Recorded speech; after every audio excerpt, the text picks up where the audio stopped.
Meeting will come to order. Mr. Banks will open with a prayer. All right, let us bow our heads. Heavenly Father, we come this morning thanking you for this day. We thank you for your love, your mercy, and your kindness. We're asking that thou would please continue to keep your loving arms around us. We're asking that thou would please giving us the right mind and the right heart to do what is right and pleasing in thy sight. Let this meeting be conducted in the way that you would have it to be. Blessing each and every one here. Go with us and stand by us at the end. Receive us in thy kingdom. In Jesus' name and say, amen. Amen. Thank you, sir. All right. Mr. Poole, first on our agenda. Good morning. Good morning. The thing I have this morning is the recommendation to place Patrick Miller on the road department payroll where he has completed his 90 days of probation. Yeah, so moved. Second. Got a motion and a second. Any question? All in favor say aye. Aye. Opposed? Motion carried.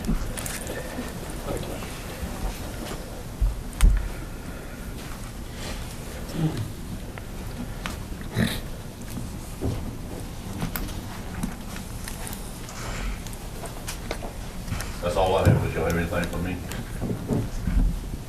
Thank you. Mr. Teller. Yes, sir. Good morning. Good morning to you. How are y'all this morning? Fine. It's nice to be here before you. Good to see you. I'm here on behalf of Cooper Lighting, and Mr. Joe Osborne, who is the controller, has always been here with me and had, unfortunately, a conflict that he could not alter, and asked me to extend his apologies for not being able to be present. And should there be any questions that you have that I can't answer, we'll ask him to try to come next time, next meeting, or whatever may be needed. Cooper has made some additions and expansions to its plant over the last year, 2013. And during the course of that time, they hired a number of additional employees to perform the work. And the total number of the dollars for which they are asking the tax exemption is $388,429.12, all related to physical properties that were a part of the additions. The plant, as you may well know or remember, hires over 300 people and is maintaining 360 employees right now. And because of the fact that they are able to make these expansions and additions to the plant, it enables them to continue to hire that number of employees. In addition, the plant spends in this community for the payroll and benefits. It's actually exclusive of the benefits, $14,297,983. So they are substantial contributing employer for the community, providing that 360 employees and that much payroll that turns, as you know, some people say 5 to 7 times over in the community. So it's a major operation for which they need the help. They need the help from you to be able to continue to operate as they do through these exemptions. On behalf of them, we would present the, Ms. Hardy has suggested that we file first, or at least present for acceptance, the application which I have, and ask that you accept the application. So moved. Second. Got a motion and a second. Any question? I have a question. Sure. You say additional employees, and this is something you may or may not know, but how many additional employees, how many total employees do Cooper Lighting have? The total number of employees that they have now is 360. That is about the same as they had last year, Mr. Selman. But during the course of the year, with the improvements that were made, they had employees in and out with regard to the additions and the expansions. So there would have been, and I cannot tell you the number, but I'm going to, somewhere 20 to 30 additional people that would be coming in and out during the course of the year as extra help. Okay. Now, the 306 employees, are we talking about these full-time employees? Full-time. Okay. Yes. How many are from Vicksburg, actually from I Vicksburg? cannot answer that, Mr. Banks. I think a good many are, but I know they also have some that come in from other I know, areas. yeah, quite a bit from Right, Utica, they do. Louisiana, and everywhere else. So I was Yeah. wondering how many Warren County employees, because that's who the tax effect's gonna It helps, for sure. But of course, the other people coming in spend money and Right. make a difference as well. So it's definitely a benefit. That would be true of all of our industries in Vicksburg, actually. Any other question? All in favor, say aye. Aye. Opposed? Motion carried. And then we would present, if we could, the order for approval. That's the way that Ms. Hardy suggested that we do it. And his application, we have 3 originals, and they're marked for him if you would sign off on all 3 of the originals so I can send them off for that. So that, Has the tax assessor verified the improvements and all, and signed off on them? I would hope so. Have you talked to the tax I have assessor? not talked to the tax assessor. Do they know about the improvements? Oh, yes, I sent they've had it for over 3 weeks. We have a position statement of the tax assessor, but it's not signed, but it has the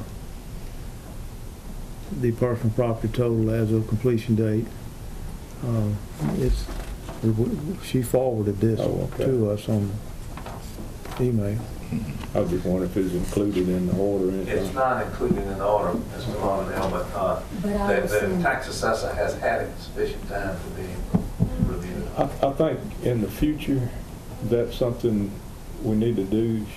The tax assessor is the one that's supposed to tell us whether everything meets the criteria that for an exemption, and obviously she's the expert in that. So I think that needs to be, I don't know about y'all, but I think that needs to be included in the package that we approve. Well, this motion was just to accept the application, wasn't it?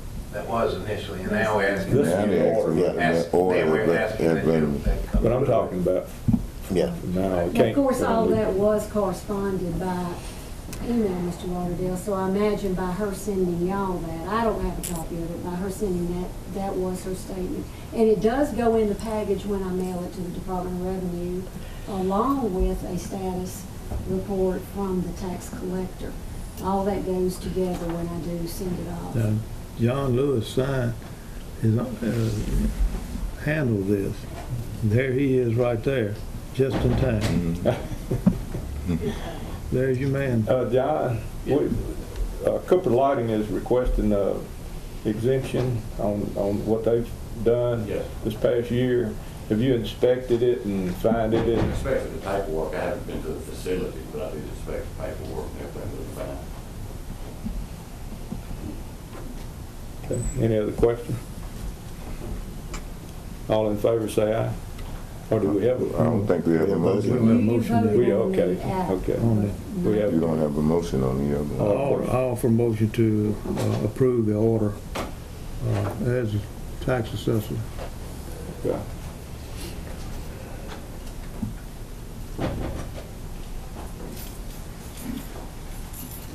I got a motion. You got a motion to approve? Okay. Angela, have you, Do we have, well, let's get a second, then we have a question. Do we have a second? I'd rather ask questions, see if she's approved it. You asked the question. We can always vote it down if you don't like it, you know. Motion first. Second. We got a second? Okay. Question? Angela, have you approved this for Cooper Lighting? Yes, sir. Everything's okay? Yes, sir. Okay. John took care of it.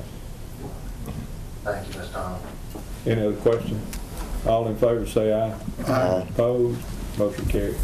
And Thank part you. of that last motion on the preliminary order was to authorize the board president to sign. Okay? Wasn't it? Got it. Got it. Thank you very much. Thank you. Nice to be with you. And let's wrap that up today. Take care of it. Thanks. All right. All right, gentlemen. 3 different applications. Looks like we've got 2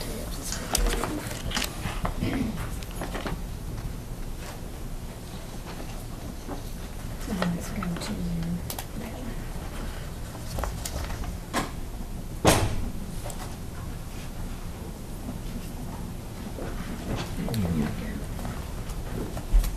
Gentlemen, one of these is separated for you by paper clip. Don't overlook that one. It's a yellow paper clip. Okay.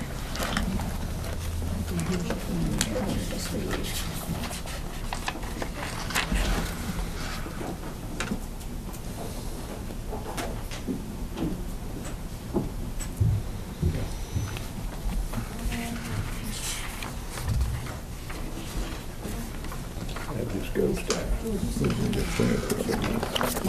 That's the one the president. Ask you to sign it. Yeah. Let's get your signature in it.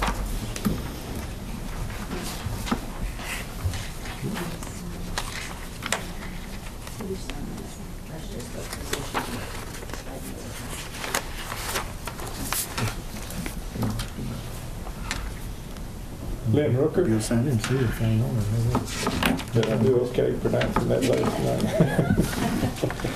Good morning. Good morning. All right, it's three I'm of Lynn them. Rooker, I'm with the Harvest Group, here on behalf of Cameron, and it's good to see you all again. I think I saw you in December of 2012, so it's good to see you once again. Back then, Wes Bowen with the Harvest Group and myself came down and shared with you the potential project for Cameron back in December of 2012, where they had, if you may recall, Cameron had purchased Joy Global in 2011. At that time, Joy Global had ceased manufacturing of their jack rigs, and what we did, and what Cameron was doing at that time is they were, after the purchase, they were examining their footprint of all their locations, and as, along with the Vicksburg, to see if it would be a strategic location for manufacturing certain rig components.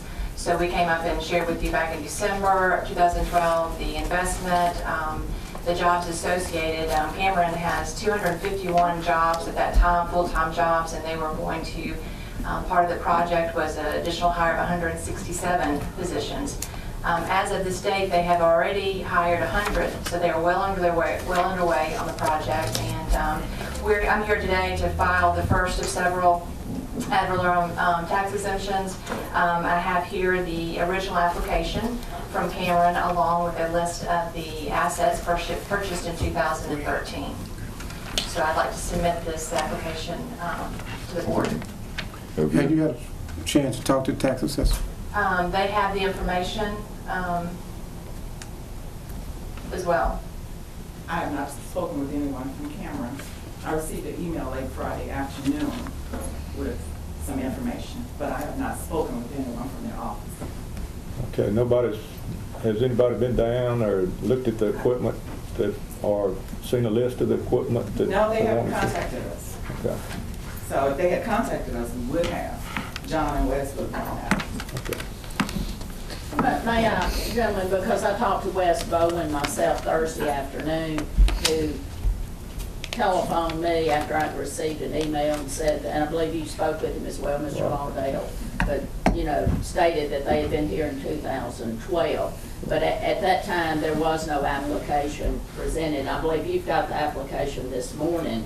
Correct. We filed a kind of advance notice application back then. Back when? In 2012? Yes, ma'am. Mhm. Okay. But anyway, regardless, I don't think Ms. Brown's office has had an opportunity or the ability to do their work on this. And so if it pleases the board, whatever the board decides, but certainly an under advisement would be better than approving anything that's. This is a deadline.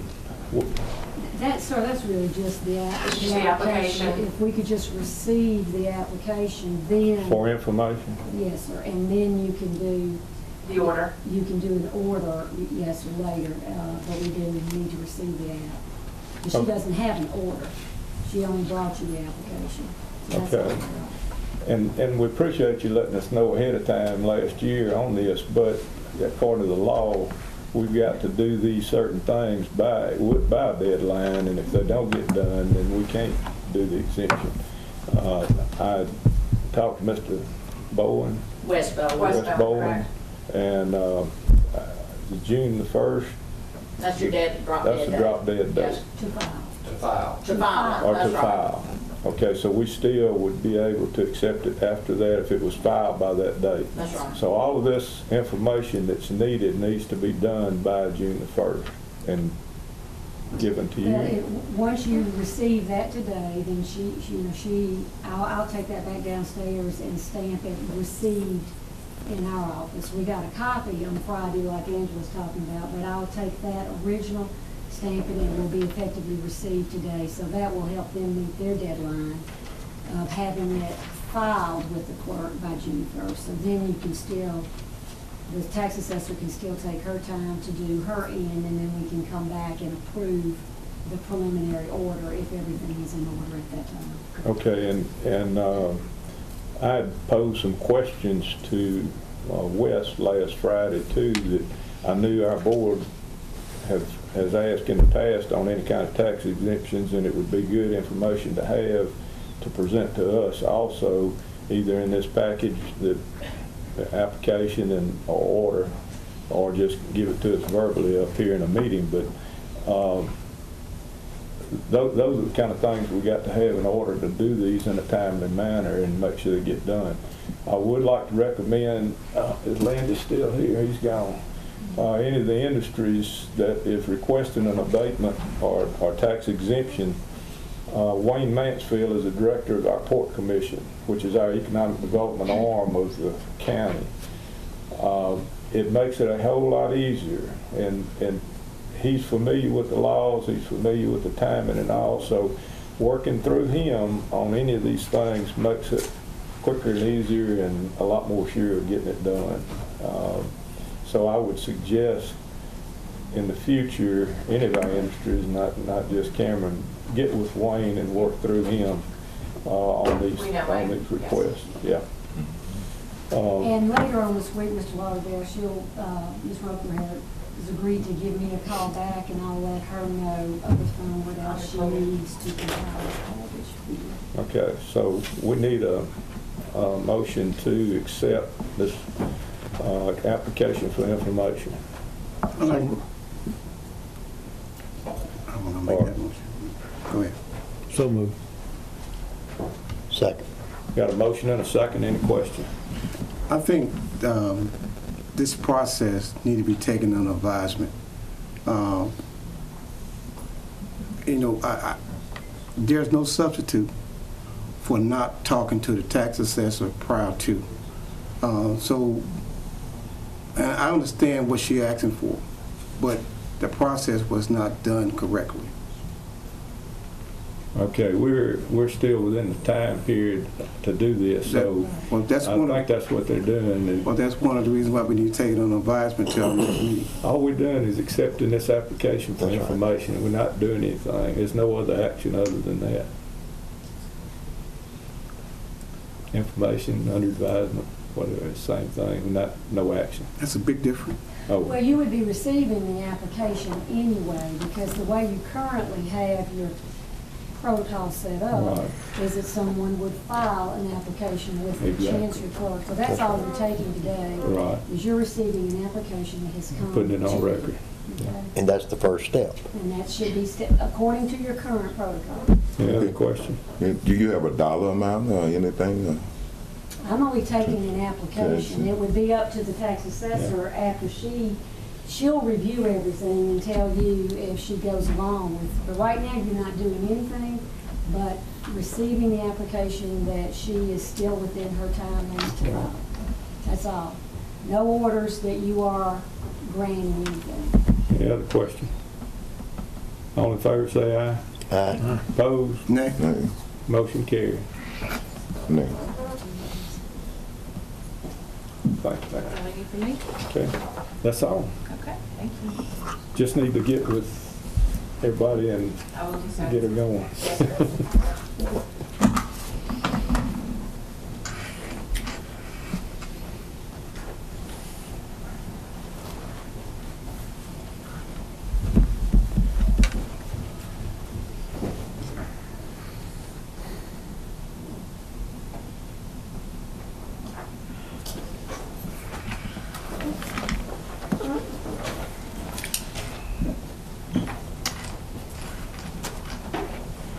Mr. McKee. Good morning, how are y'all today? Good morning. Fine. Got a couple of items for you today. First is contract amendment number 2 for our port rehab project. We are asking you to approve and they changed the contract to $43,245.50. This will cover a special edge and joint treatment for the pavement that has become obvious we need, and also will install an under drain system. We ran about some groundwater out there that was unexpected, and we need to be able to drain that out. And also we've adjusted all pay items and quantities at this time for contract amendment number 2. We ask you to approve this today, subject to Port Commission and MDA approval, and give the President permission to sign, please. So moved.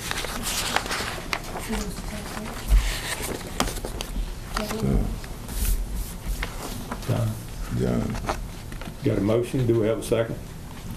that's second. A motion and a second, any question? All in favor say aye. Aye. Opposed? Motion carried.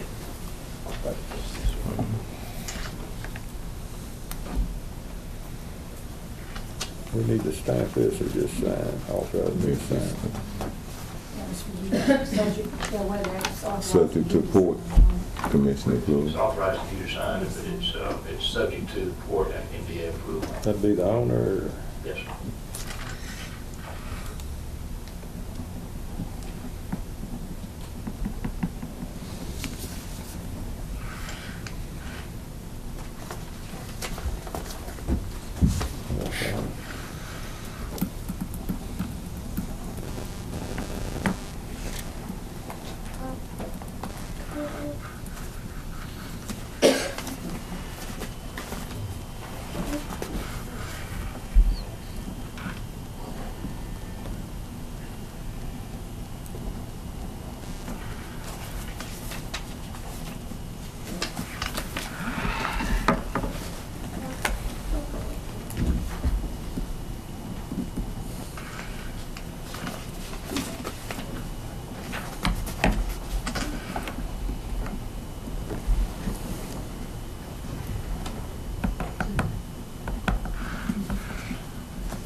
All right, our next item is the pay estimate number 3 in the amount of $240,118.77 for the same project for concrete rehab. We recommend approval. So moved. Second. Got a motion and a second, any question? All in favor say aye. Aye. Opposed? Motion carried.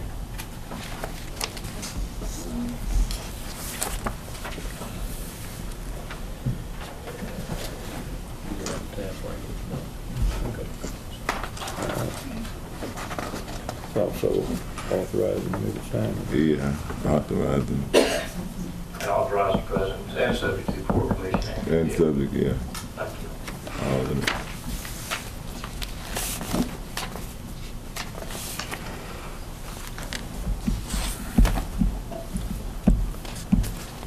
Authorizing the President to pay off. Second. I'll let y'all work that one out. No recommendation.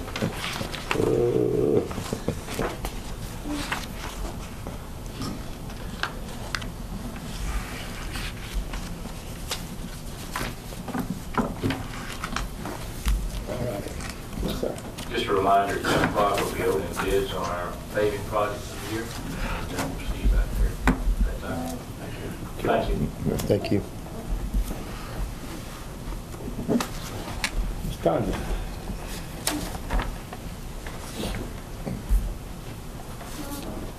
Good morning. Morning, everybody. Morning. Good morning. Morning. I emailed everybody, I guess, a week or so ago about the annual renewal for our mineral and maintenance agreement. It has come in, it renews every May.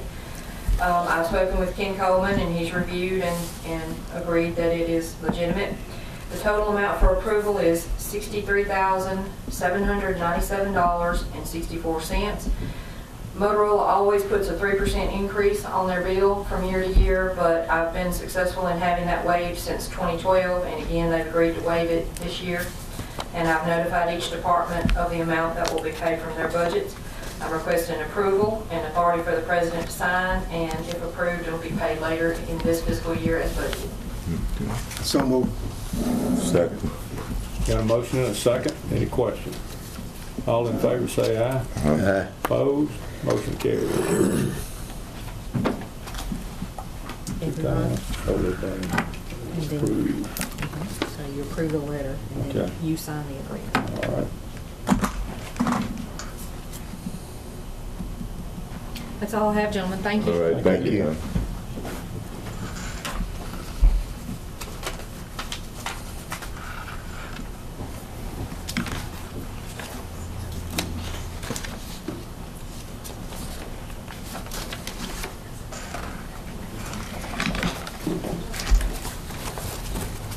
Miss Angela.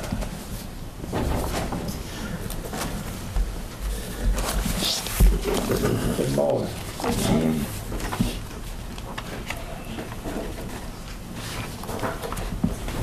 I have a few items on the agenda today.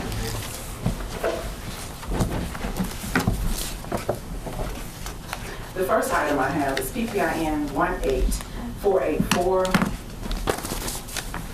and it is a petition of reduction of assessment in the amount of $25,431. And the reason is the improvements earned in 2012. So moved.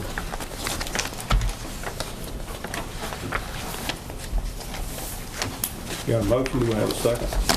Second. Any questions? All in favor say aye. Aye. Opposed? Motion carries.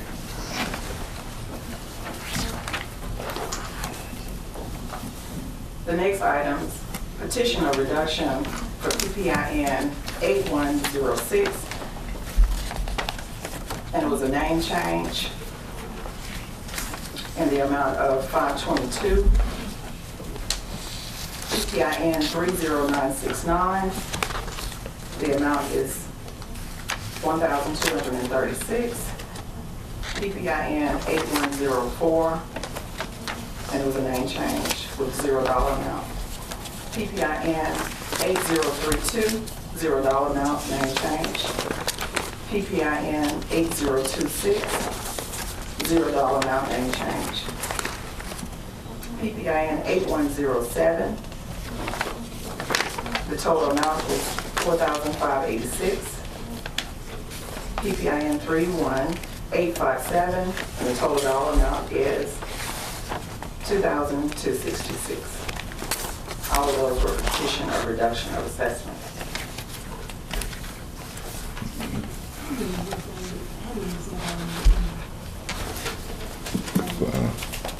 The total of 7. Angela, on 8107, there was no change. Let me look at it. It was an acreage change. And the total now is $4,586. Okay.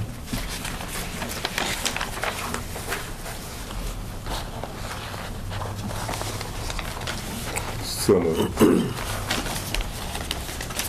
Got a motion, do we have a second? Do I have a second? Second. Got a motion and a second, any question? Angela, these applicants have not signed that they've approved this. They don't have to sign it, what's wrong? It's already been discussed with the applicants. Actually, they brought it to our attention. I understand, It was a but deed change. there's a line that they're supposed to sign.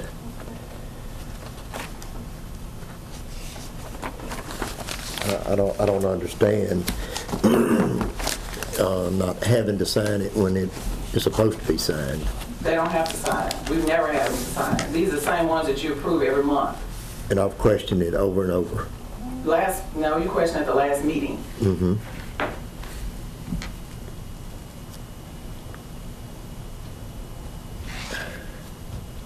had to be signed. Said, as it said, owner hasn't agreed to, in writing, agreed to the increase, but there's no signature. In writing. They've given it to us in writing. That's why we made the change.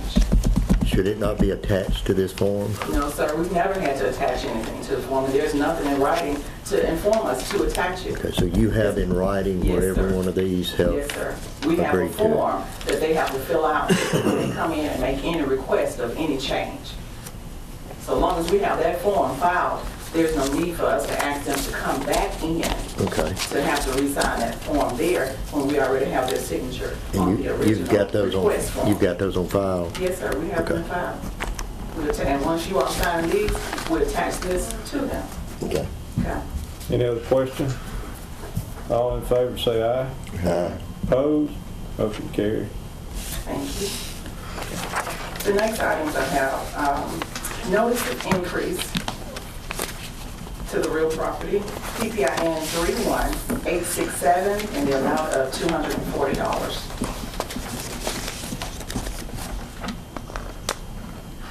So moved. Second. Got a motion and a second. Any questions? All in favor say aye. Aye. Opposed? Motion carried. PPIN 31868, notice of increase, total amount is $6,502. So moved. Second. A motion and a second. Any questions? All in favor say aye. Aye. Opposed? Motion carried. Notice of increase, real property assessment, PPIN 32229, and the total amount is $752. So moved. Second, Ms. Brown, do you have any other increases? We just could do all of them together, maybe? Instead of It was doing- just 3 of them. Okay.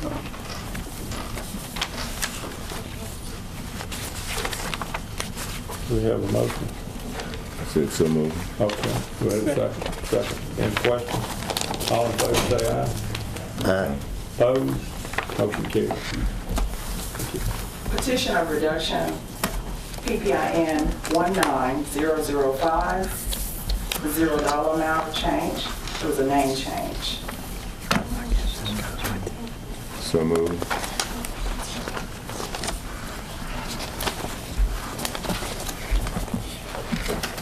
Have a motion. Do we have a second? Second. Any questions? All in favor say aye. Aye. Opposed? Motion carried.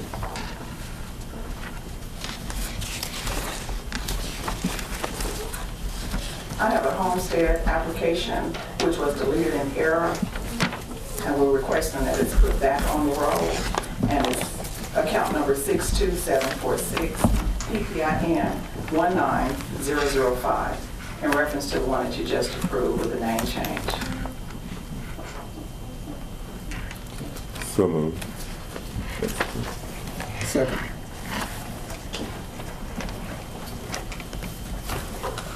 Got a motion and a second. Any questions? All in favor say aye. Aye. Opposed? Motion carried. And gentlemen, I have one other item in which I emailed you all about last week. And after the meeting that I had with the County Administrator, John Smith, and I would like to thank him for coming to our office and sharing some helpful information with us that he received from a customer in reference to account number 75535, PPIN number 4778, in which Megan submitted at the last board meeting asking for it to be reinstated and added back to the homestead roll. Well, after speaking with John, the citizen actually gave him some information that he didn't give our office. So with this PIN number, we're asking you to rescind the one that we asked you to approve at the last meeting, because after getting the information from John Smith, the gentleman actually doesn't live in the house. As a matter of fact, he's renting the house and in the process of selling the house. So when he came into the office, he brought information showing that he still had lights, he still had water, and he was still living in the house. But I thank John for bringing that helpful information to our attention. So nothing has been done on it because after John met with us, he went and met with the collector's office. So it's on hold. I'm just requesting that you all rescind the one that we submitted at the last meeting. So as of yet, we haven't changed anything? No, sir, we haven't changed anything. Okay. And I contacted the customer and explained to him that we found out that he doesn't live there and he would be denied homestead. Okay. He's okay with that? He So is. moved. Yeah, you have to. Yes. So moved. Got a motion and a second. Yeah. Any question? Angela, repeat that PPA number for that one. It's 4778. You're strictly rescinding, you're not, it never got changed back. Yeah, it's never Nothing got- has been changed. Any other question? All in favor say aye. Do they need to sign this, John? Opposed? Motion carries. Or do you just need it for information purpose? Yeah, well, I'll sign. Yeah, go ahead and send it to them now. Because it really is a deletion. Right. Well, we had already deleted it. I'll sign it that way it'll be. Okay. Mhm. Thank you. That's all I have for today. Thank All you. right. Thank you. Thank you. Have a great day. All right. All right. Mr. Dexter.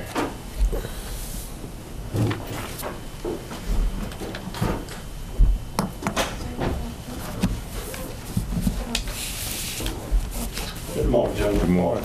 I only have one item that I need to present to you before approval, and that is our monthly disposition report that contains additions and deletions within the fixed assets inventory list. So moved. Second. Got a motion and a second. Any questions? All in favor say aye. Aye. Opposed? Motion carries. Thank you. Thank you, Dave.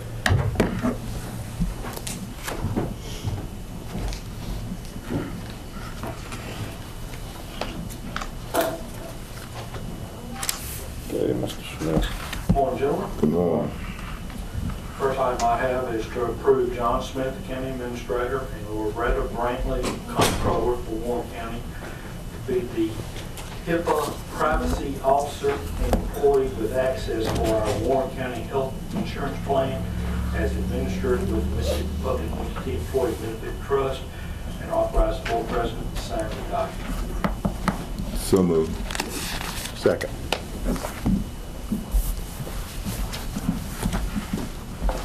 Got a motion and a second. Any questions? All in favor say aye. Aye. Opposed? Motion carries.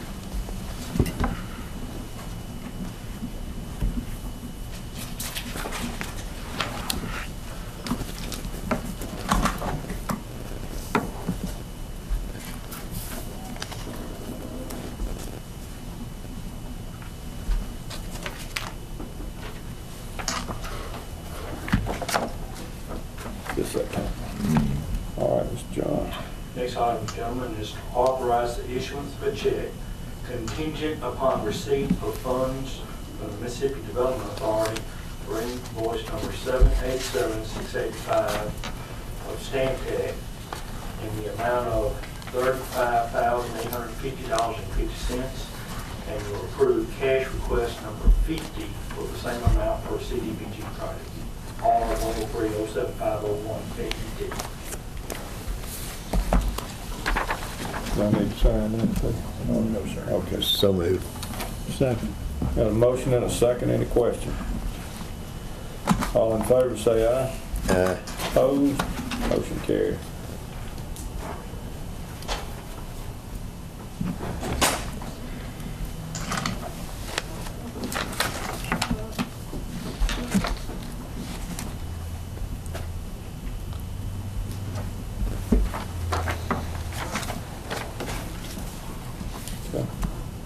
Next item is to authorize the issuance of a check contingent upon receipt of funds from the Mississippi Development Authority for invoice number 785752 of Stantec in the amount of $3,062.48, and approve cash request number 42 in the same amount for CDBG project R110-07501GC.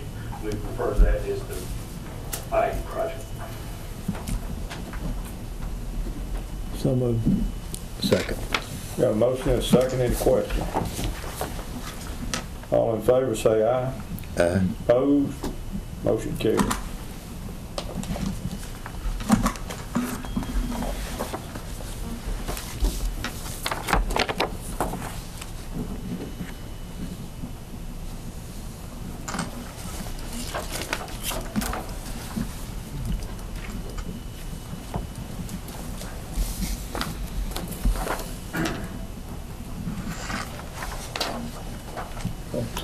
Gentlemen, the last item I have is to approve the recommendation of the selection committee for the CDBG project or series involving ISA Tantec Leather Limited for engineering services.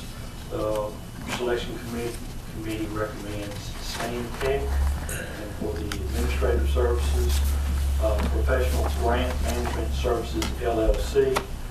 And if it pleases the board to reject the proposal for engineering from Perkins and Williamson Architect LLC. So moved. Second. Got a motion and a second. Any question? All in favor, say aye. Aye. Opposed? Motion carried. This one needs to be approved.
That's all I have for right now, gentlemen. Do we need a cash request for the contractor? We'll discuss that toward the end of the meeting. I'll talk with Ms. Moore, and they'll have a cash request ready, but we probably could take it up if y'all elect to recess this meeting to a later date. Just continue on other factors. I'll bring that up later on in the meeting.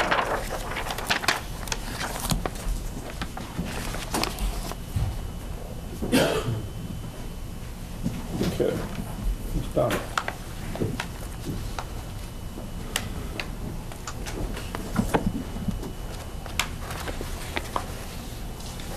Good morning, gentlemen. We have just a few items here. First two involve the Vicksburg Bridge Commission. I would ask that you would approve the Vicksburg Bridge Commission's closed docket for the month of April 2014. So moved. Second. Got a motion and a second. Any questions? All in favor, say aye. Aye. Opposed? Motion carries. Gentlemen, if you would also accept the Vicksburg Bridge Commission's minutes for April 9th, 2014, so that they may be spread across your minutes. So moved. Second. Got a motion and a second. Any questions? All in favor, say aye. Aye. Opposed? Motion carried. Okay.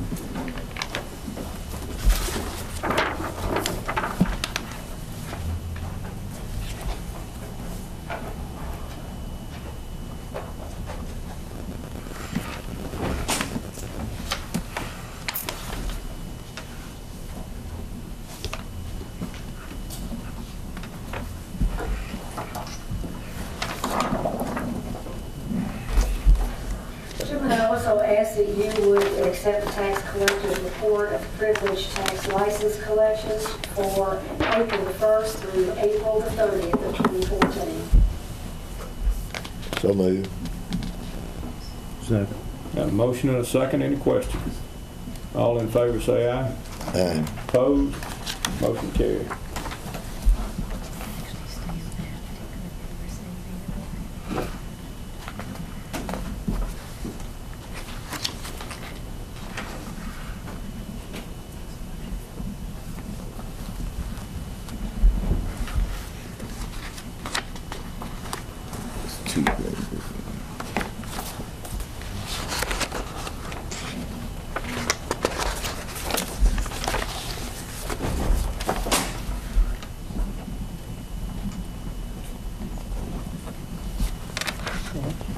Gentlemen, I also have a request here from Coroner Doug Husky asking that you approve the registration and travel expenses for Kilda Bayless and Ronald Reagan to attend the 2014 Summer Conference in Biloxi, Mississippi, on July 8th through the 10th of 2014. Price is $350 per person. So moved. And as well, yeah, that's a coverage for the hotel expenses and mileage. Second. Got a motion and a second, any questions? All in favor say aye. Aye. Opposed? Motion carried.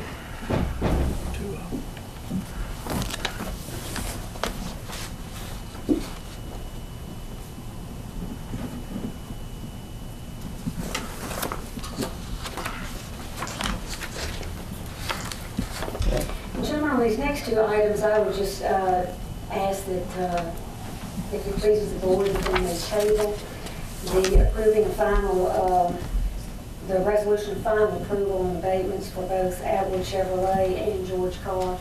Some additional figures came, West has some additional figures that needed to be considered toward the end of last week, and we need to allow opportunity for West to have time to get with Ms. Sutherland and discuss those so they can put that, add that into the resolution. If you're going to consider recessing for other items, I would ask that you would consider doing that for these as well. So moved. We don't really need. We don't need, just table. Yeah. If you feel like you're going to recess, okay? That's all I've got, gentlemen, unless you have some questions. We don't need a motion to table it. Yeah, Just to table, we just need- no vote. I'm just gonna bring it up.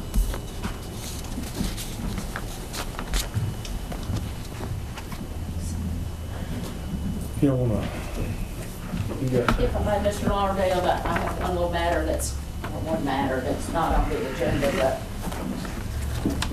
but the board took under advisement the lease agreement for the fleet lease that was entered into by the Port Commission and Ergon Marine back on the 21st day of April. If you'll recall, the board took the approval of that lease agreement under advisement.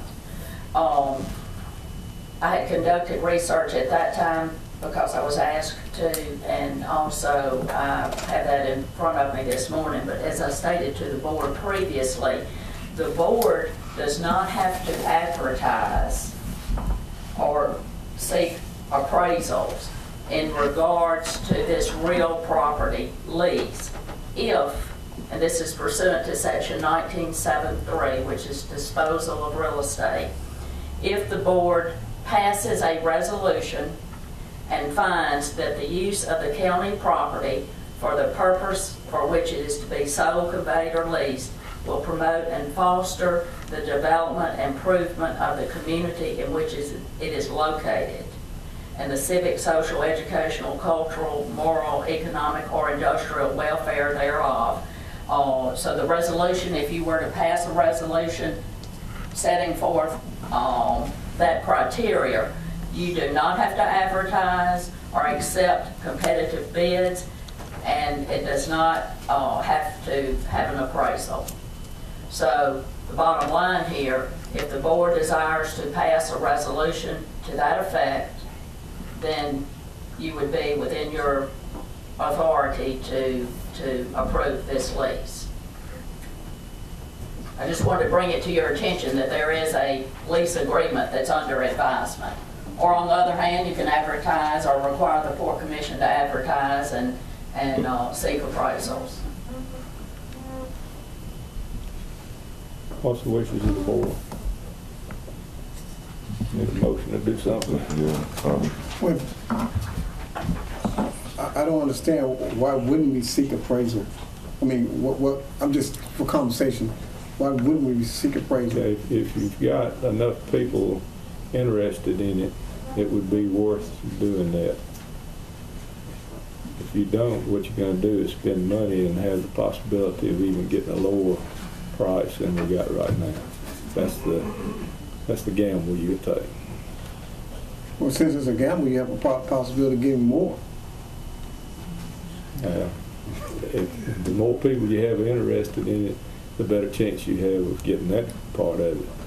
If you do a little research and see how many people are involved that want to do that. If you pass a resolution addressing this matter, Yes, that does not preclude you from deciding at any given point, at any given time, to go ahead and advertise something, does it? it would not. This would be a resolution per each parcel of property and per each lease agreement or sale. It's not just a blanket resolution. That's what I want to know. That's correct. That would be, in other words, if you agree to adopt a resolution in regards to this fleet lease and this piece of property involved in this lease, then it would be simply for that one piece of property and this one lease. Now, I believe these people are the only ones that have used this property for that purpose. Wait, yeah.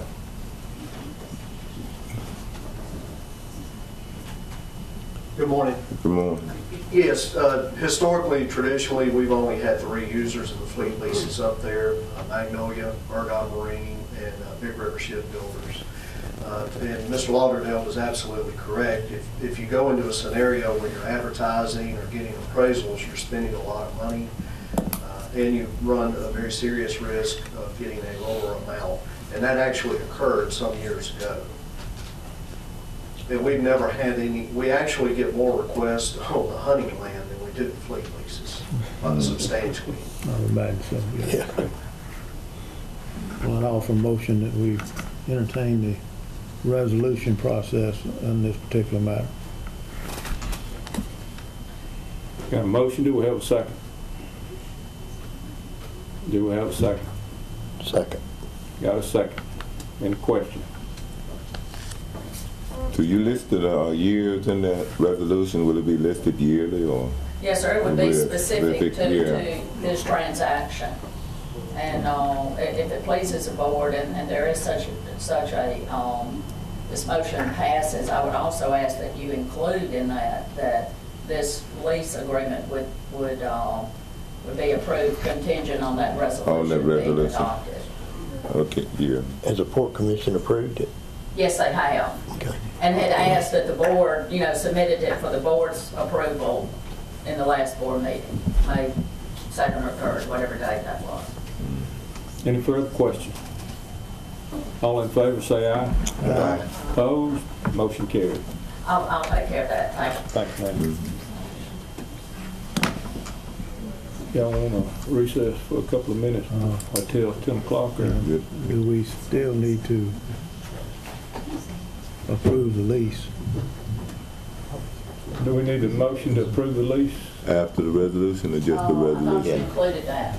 Was that included? No, motion I made was to For the adopt the resolution. resolution for this particular matter, but we still had the other under advertisement, so we need to approve it.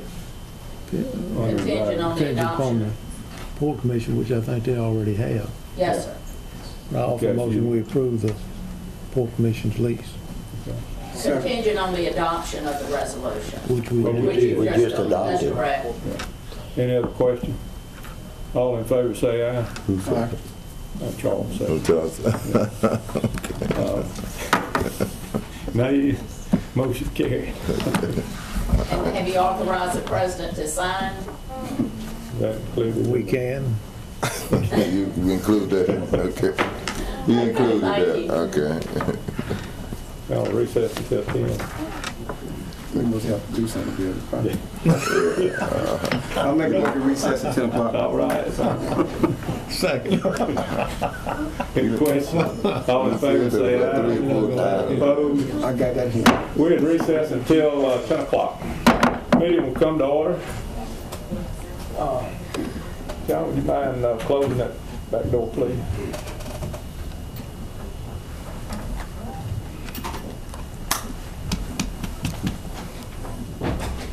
John, John, did you catch it? catch it. Got you there.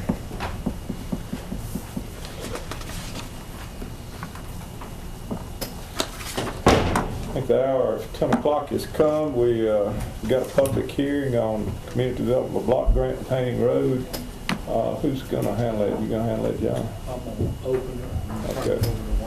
And proof of publication.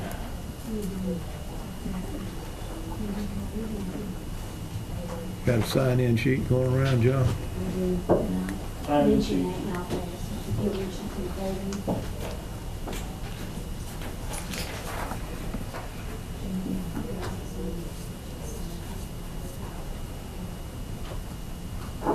This has come the hour to have a public hearing, this proof of publication.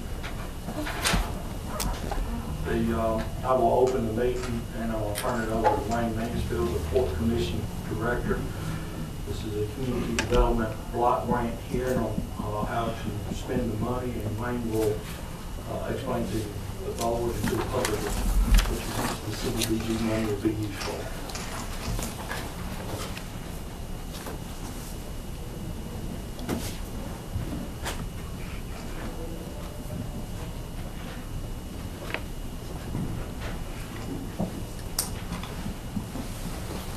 Morning. Good morning. Good morning. The CDBG grant will be used in conjunction with the Tantec project that's located out at Ceres Industrial Park in the former building formerly known as the Calsonic Building. The grant money, $1.9 million, up to $1.9 million, has been approved by MDA. The monies will be used to construct a pretreatment facility for the plant. In their operations, there are some materials that have to be processed before it can be discharged into our treatment pit. And we've met with our consultant, Clearwater consultant, on a number of occasions with the company to discuss what the needs and requirements are, and this pretreatment system is necessary for the project. We, as part of the agreement with the company and as part of the requirements for the CDBG money, the Port Commission will own the pretreatment and operate it for a minimum of 7 years. That's standard for any CDBG project regarding infrastructure.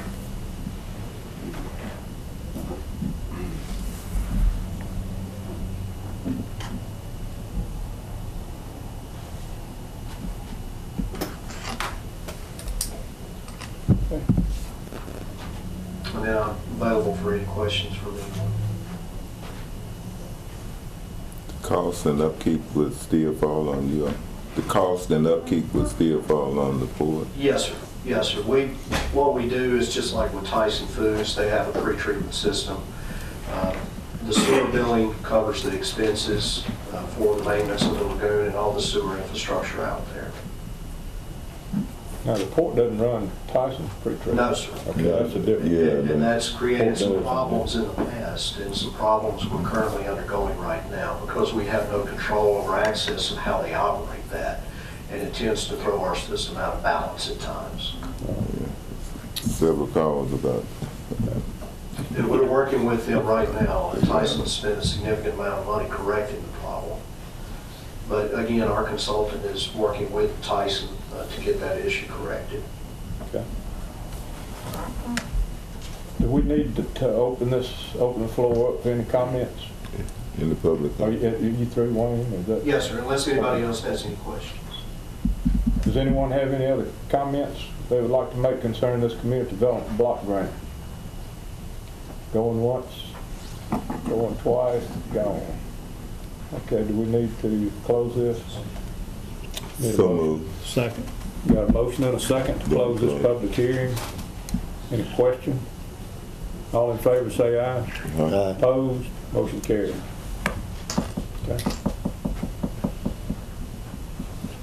Bid and Gentlemen, this notice has been running for the past 4 weeks, and the public was asked to present any written notice to the Chancery Clerk, and none have been received. So what I need a motion to proceed to apply for the $2 million capital improvement loan to supplement the CDBG Economic Development Project. This being paid back over the next 15 years with a specified interest rate. The cap loan? And it's cap loan and the CDBG money.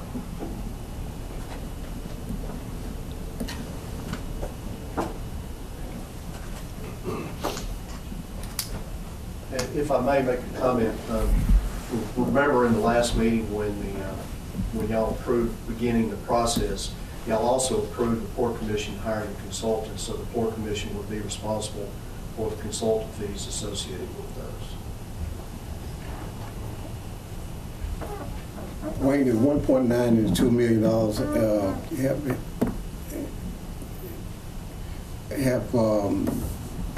you finalized the deal for us, how this money actually going to be paid back?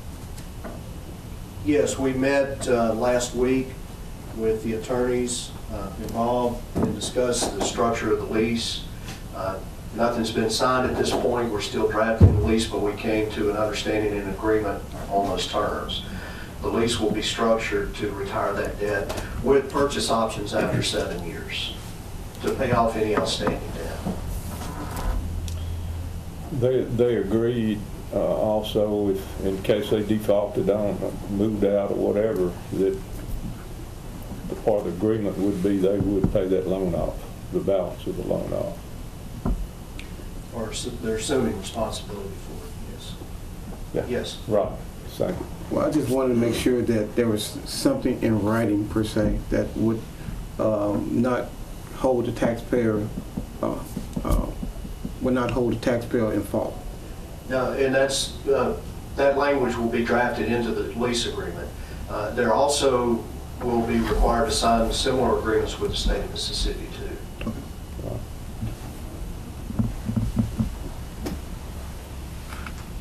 Any other questions for Wayne? So we need a motion. That motion that I read to y'all about the $2 million. you got a cap loan of $2 million and the CDBG of $1.9 million. Up to 1.9. Yeah, and this motion is where you're going to apply for that $2 million capital loan, and it's going to be used to supplement the CDBG Economic Development Project. And that project, the cap loan will be paid back over the next 15 years.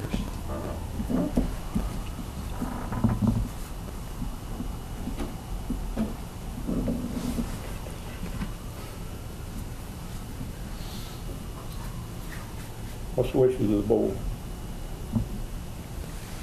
We got a $2 million loan we're gonna pay back. That's correct. 15, yeah. Yes. Over 15 years. And you're gonna have, in the documentation, the lease involving and the state of Mississippi, both are gonna tie these people to the retirement of this debt. Yes, sir. So moved. Second. Got a motion and a second. Any questions? Have you seen the statement resolution, or have you seen this? I was involved in the meeting with them. It hadn't been drafted up as far as the agreement goes, and I don't think been signed. No, it's not. The Port's attorney's still finalizing some things, and we hope to have a copy of it today or tomorrow. I think all of this should be contingent upon the agreement being signed. Until he actually... It's actually done. This is just a application process. Right. Because he's saying it's gonna be included in there, but you know, I want to see it included in there before. Exactly. And the company would agree with that. Yeah. Yeah. Yeah, they didn't have a problem with it. Wayne, the purchase price, you said they would have an option to buy after 7 years. Yes. What is that purchase price? Is that agreed upon? Well, it would be whatever debt is outstanding left on the building. And that's typically what we've done, like with Shell Oil, we did it back in 1979, similar clauses. How does that compare to what we're paying for the building? Well, I think that building's valued at around $7 million currently. I don't know what the depreciation works out to be, but at $2 million, it's a pretty good deal on that building. Was it any equipment or anything in there? No. Basically what we're doing, we're going to be owning the building Yeah, we to would get own them, the building. entice them to come here, have the jobs, get settled. Once they, hopefully, the way things will go, they'll get settled, keep expanding. There could be some satellites coming out there with them. They've got property to do that with, and they've already expressed an interest in doing that. So at that time, basically, they have paid everything that we would owe on this building, and then it would go on their rolls, and we'd start getting taxes on it. So that's kind What of is the price that we're paying for the building?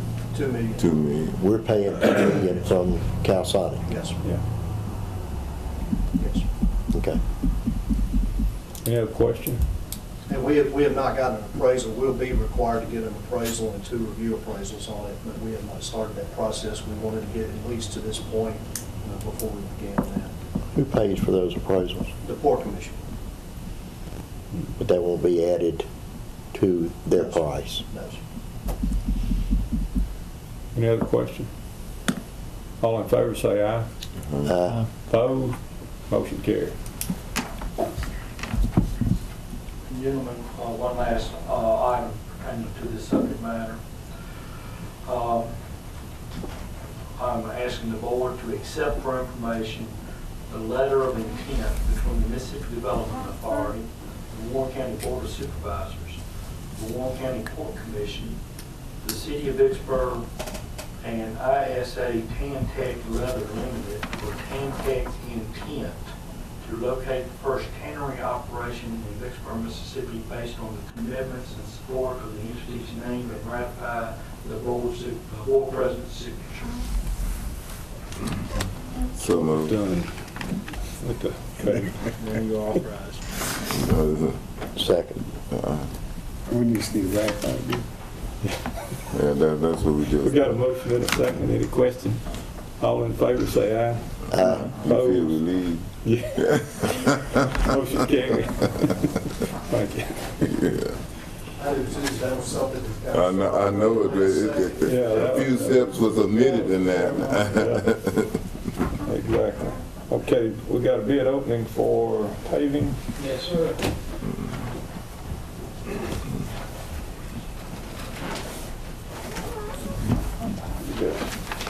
All right, how's it going? Is it going all right today?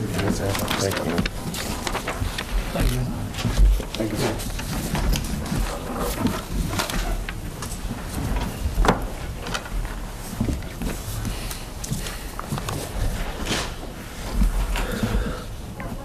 We should have asked Bill how much his signature is worth.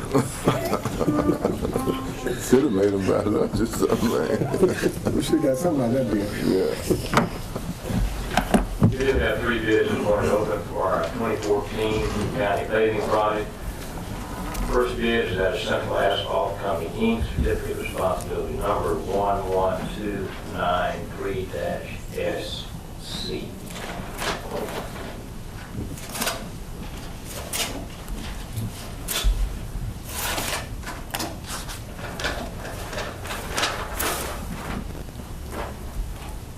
Bid bond is included.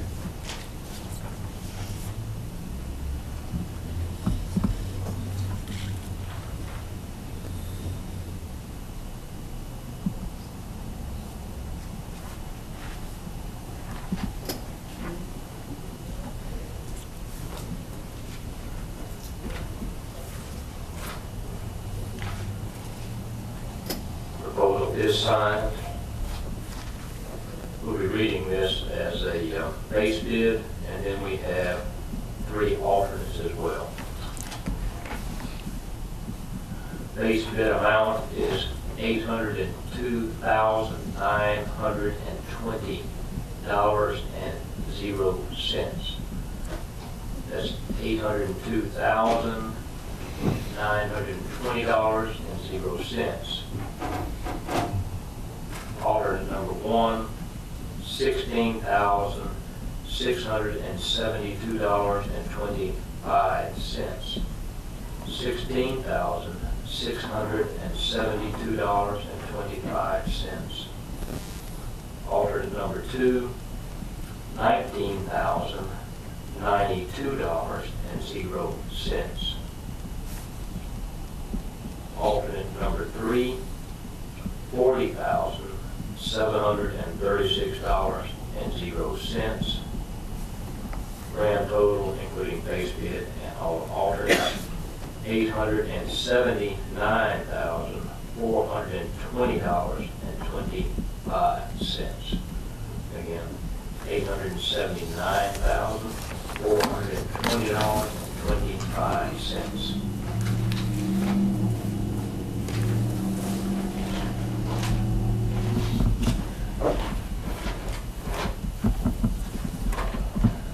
Next bid is out of Dickinson Bowen, certificate of responsibility number 12.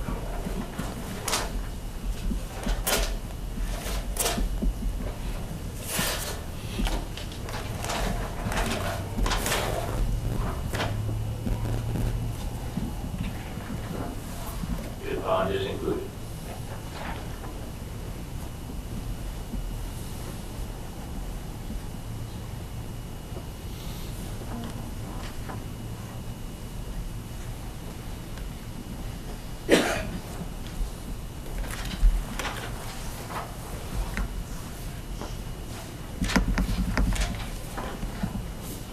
Proposal is signed. Base bid amount is $850,634.20. $850,634.20.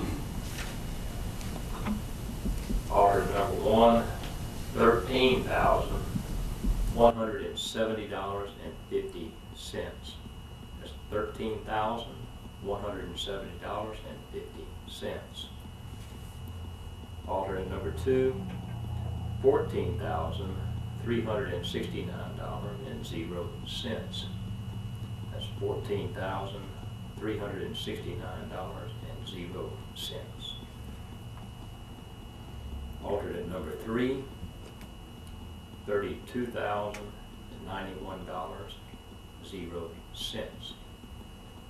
$32,091.00. Grand total base bid plus all three at alternates, $910,264.70. That's $910,264.70.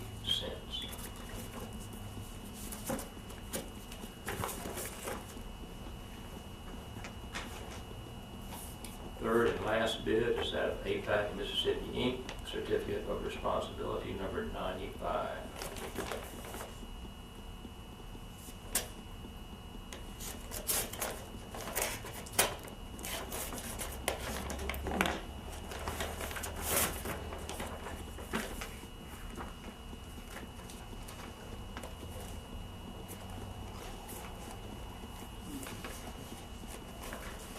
Bid bond is included.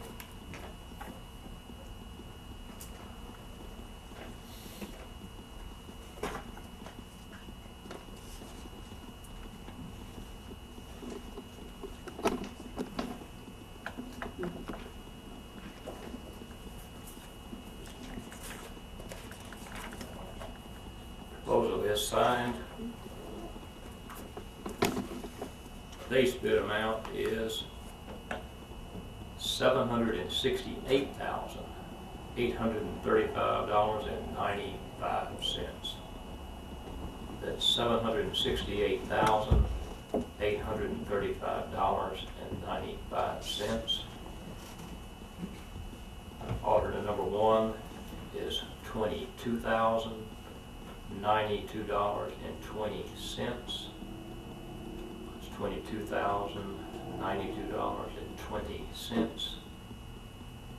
Alternate number 2 is $24,739.00. That's $24,739.00. And alternate number 3 is $46,587.00. That's $46,587.00. Grand total base bid and all three ad alternates is $862,254.15. That's $862,254.15. With your permission, we will go check these bids and report back to you and hopefully have a recommendation for award for you shortly. Okay. No question. Thank you. We Recess this meeting. take that under advisement. Make a motion, we take that up under advisement. Okay, we got a motion. Second. We got a motion and a second. Any question? That we take it under advisement? All in favor say aye. Aye. Opposed? Motion carried. There has been some discussion about us meeting again later on in the week, but I don't know yet.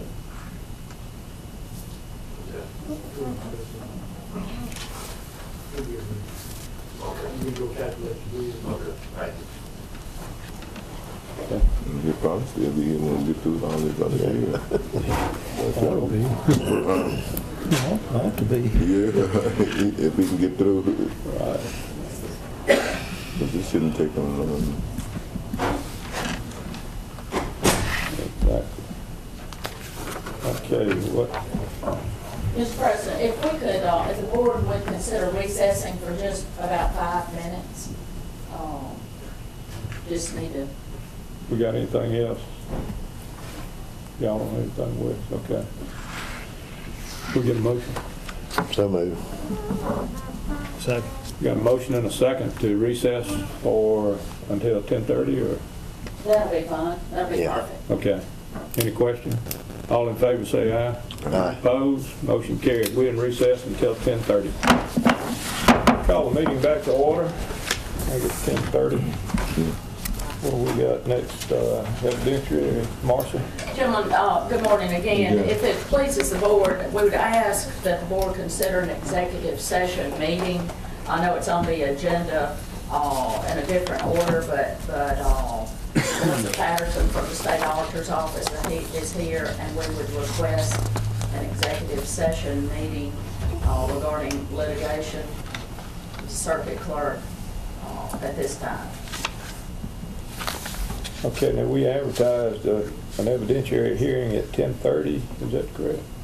We would expect that will go forward immediately. We were estimating on the time. Okay. And I Okay. think Ms. Patterson nor I find a problem with that. Do you agree with that? Okay, so we'll just reverse this agenda items here. That okay with the board? No nays? Okay. I'll offer a motion that we consider entering executive session to discuss litigation regarding the circuit clerk. Second. You got a motion and a second. Any question? All in favor say aye. Aye. Opposed? Motion carried. I'll offer a motion that we enter executive session to discuss litigation regarding the circuit clerk. Those to remain are our board attorney, our county administrator, our chancery clerk, the deputy clerk, and Marcy.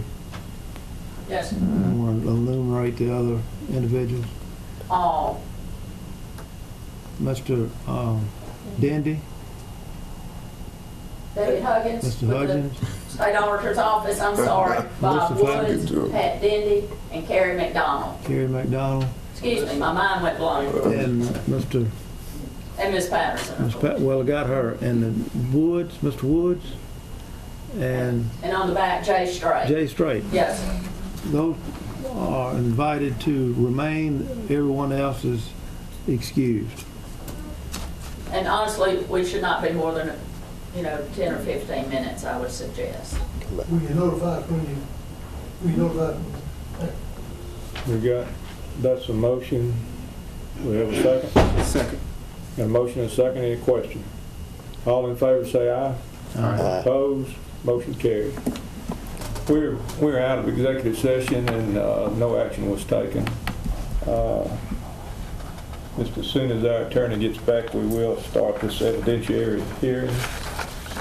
Marcia. Good morning, again for the third time, I guess, this morning. Gentlemen, we have on the agenda an evidentiary hearing in regards to the residency of our circuit clerk, Shelley Ashley Palmatree.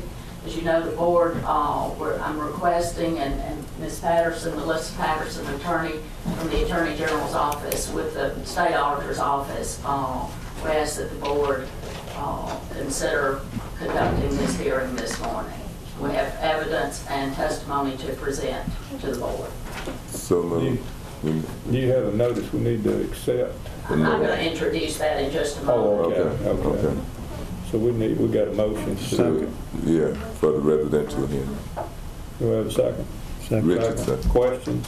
All in favor say aye. Aye. Opposed? Motion carried. Marcia, do you want to maybe explain to the public, since we are on Yes, sir, I video, exactly what this evidentiary hearing is and what it means? Pursuant to Mississippi Code Section 25159, there is a very strict residency requirement in regards to all elected officials, which 25159 requires a public official during his or her term of elected office to reside in the state, district, county district, or municipality for which he or she is elected to serve during that term. There is information received. There were allegations for quite some time that Ms. Palmatree, the elected circuit clerk of Warren County, has removed herself from the county and is no longer a resident of Warren County, Mississippi. And the state auditor's office, in their investigation, has brought forward some information this morning, along with your board attorney, of course, to which we would like to submit to the board for your consideration and your determination as to whether or not Ms. Palmatree is in violation of that statute. Okay. And then if so, we would move forward with asking the board to consider that office being declared vacant. Okay. So upon, if we may proceed. Yes. The first and foremost thing that I would like to submit to the board is that Ms. Patterson and I prepared, or agreed that if they prepared a notice of this evidentiary hearing, wherein we attempted to notice Shelley Ashley Palmatree as circuit clerk of Warren County, Honorable Frank Waller, the attorney for Ms. Palmatree, who has been her attorney throughout this entire process in the Hinds County Chancery matter, all appeals that have been filed, and so forth and so on, as this board, and I think the public surely knows. And also Honorable James Penley Jr., who is also representing Ms. Palmatree, and then Joe Holloman, who is now Ms. Palmatree's criminal defense attorney. Notice of this evidentiary hearing was sent to all of her attorneys of record by email, and there was attempted personal service on Ms. Palmatree. So if it please the board, I would ask that the board accept on its minutes the notice of the evidentiary hearing, notifying Ms. Palmatree and her attorneys that on May the 19th, 2014 at 10:30 a.m., the Warren County Board of Supervisors shall consider the evidence of whether or not Shelley Ashley Palmatree, circuit clerk of Warren County, Mississippi, is in violation of Mississippi Code annotated section 25159, to wit, that being that if any state, district, county district, or municipal officer during the term of his or her office shall remove out of the state, district, county, or municipality for which he or she was elected or appointed, such office shall thereby become vacant, and the vacancy be supplied as by law directed. You're invited to attend and participate in this evidentiary hearing to be conducted by the Warren County Board of Supervisors as you deem fit and proper. And this notice was issued at my request by Donna Hardy, Chancery Clerk of Warren County, on Thursday afternoon, and as I stated, I would ask that the board accept this on its minute. Do I have a motion to accept Flint? So moved. Second. Got a motion and a second. Any question? All in favor, say aye. Aye. Opposed? Motion carried. Upside down. Try it right side up.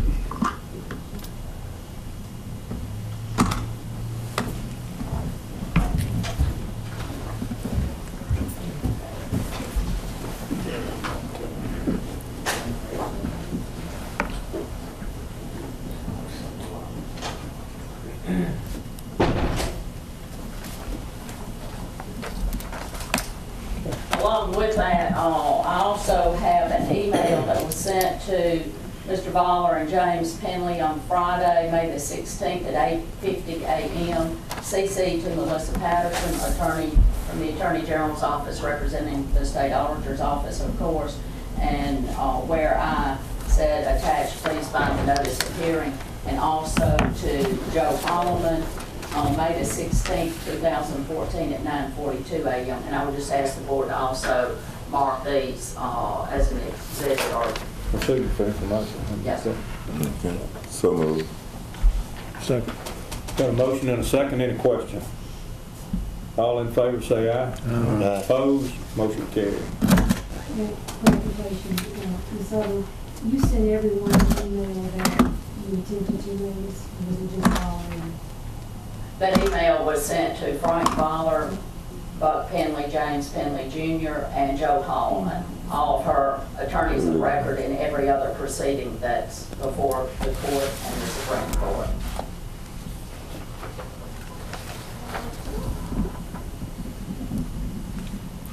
Did you also mention that there was a physical attempt to try to reach?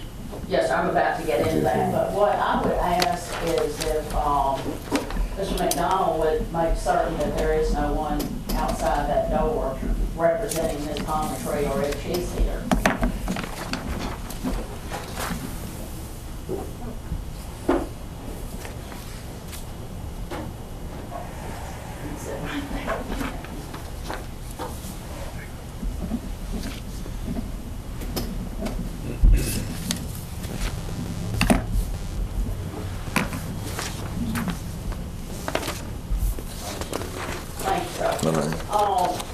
Mr. Tompkins, Lance Tompkins, I've asked him to give us some information, testimony. If you would come up here, Lance, please. Marcia said we don't have anybody, our circuit clerk evidently is not here, and nobody's representing her here either. That's correct. Okay. Carrie McDonald with the State Auditor's office walked outside the board meeting to make certain, or to see if Ms. Palmertree has arrived, or if any of her counsel of the record are here, and no one's here. Okay. Okay. Let me, if you would, sit right there. Okay. In the hot seat. Yeah. Ms. Hardy, would you swear Lance in? Yes, sir. You swear to tell the truth, the whole truth, and nothing but the truth, so help you God? Yes, ma'am. For the record, and for the board and the public, what would you state your name? Lance Tompkins. And Mr. Tompkins, you live here in Warren County, Mississippi? I do not. Okay, where do you live? I live in Hines County. All right, you live in Hines County.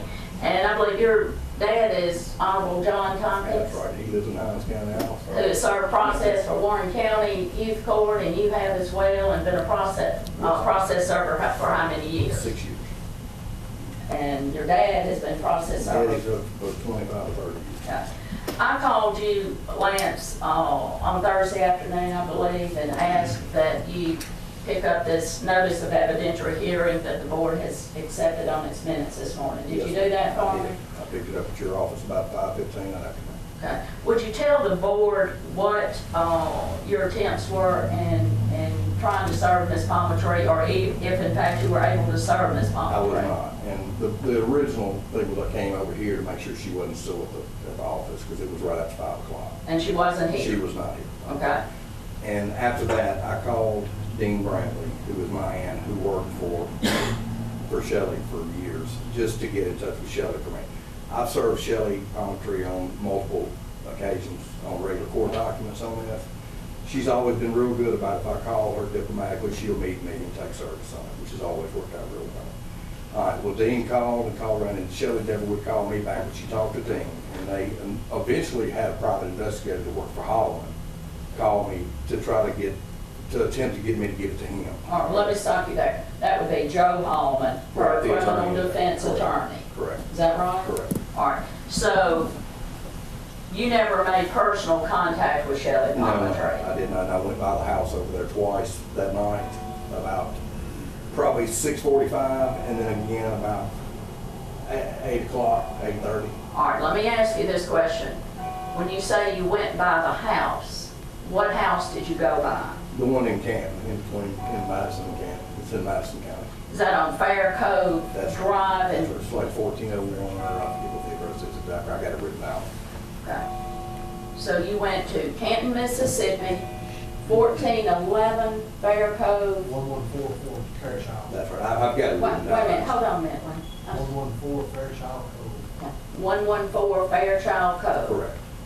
And why would you have gone to the address of 114 Fairchild Cove to serve Ms. Palmer? Because I was given that as the address that she might be staying at. Okay. All right. And she wasn't there? It's my understanding that's her boyfriend's house over there. And no, Well, that's your understanding, but you don't know whether that's her boyfriend's house or not, do you? But yes, ma'am. I would Okay. know that at her. All right. And from there, what else, if anything, did you do to Well, serve Shelley Palminteri? The private investigator had called me back again a second time.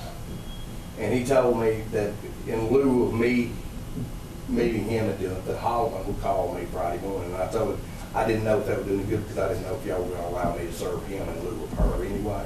But I left it at that, hoping that he would call me the next morning, or either Shelley would be at the office Friday morning. And Shelley didn't come into work that morning, nor did he call me. So both of those were a negative. Okay. All right. I don't believe I have anything else. Melissa, you have anything else? Did you come back Friday morning to try to serve her at this office I go here? in the clerk's office every morning. And she wasn't there that No. Friday morning? No, sir. And I went back in again this morning, so to see when she's not there now. Okay, any other questions? So you didn't go by the residence that she was supposed to be living in Vicksburg? Correct on that, I did not on Friday. He did. Did you say you did go by Brookwood or not? You didn't go to the address on Brookwood Drive here in Yes, Vicksburg, I did did you? not. I wasn't given that address on it. I'm not going. Okay, That's all I really have, Mr. Thompson. okay, thank you, sir. Bob? We've got Bob Woods, a former Vicksburg resident, I believe.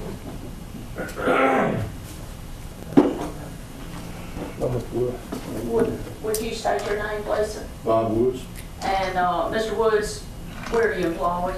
the State Auditor's Office, And what is your position at the State Auditor's Office? Special Agent Investigation Division, And how long have you been working with the State Auditor's Office? 22nd year.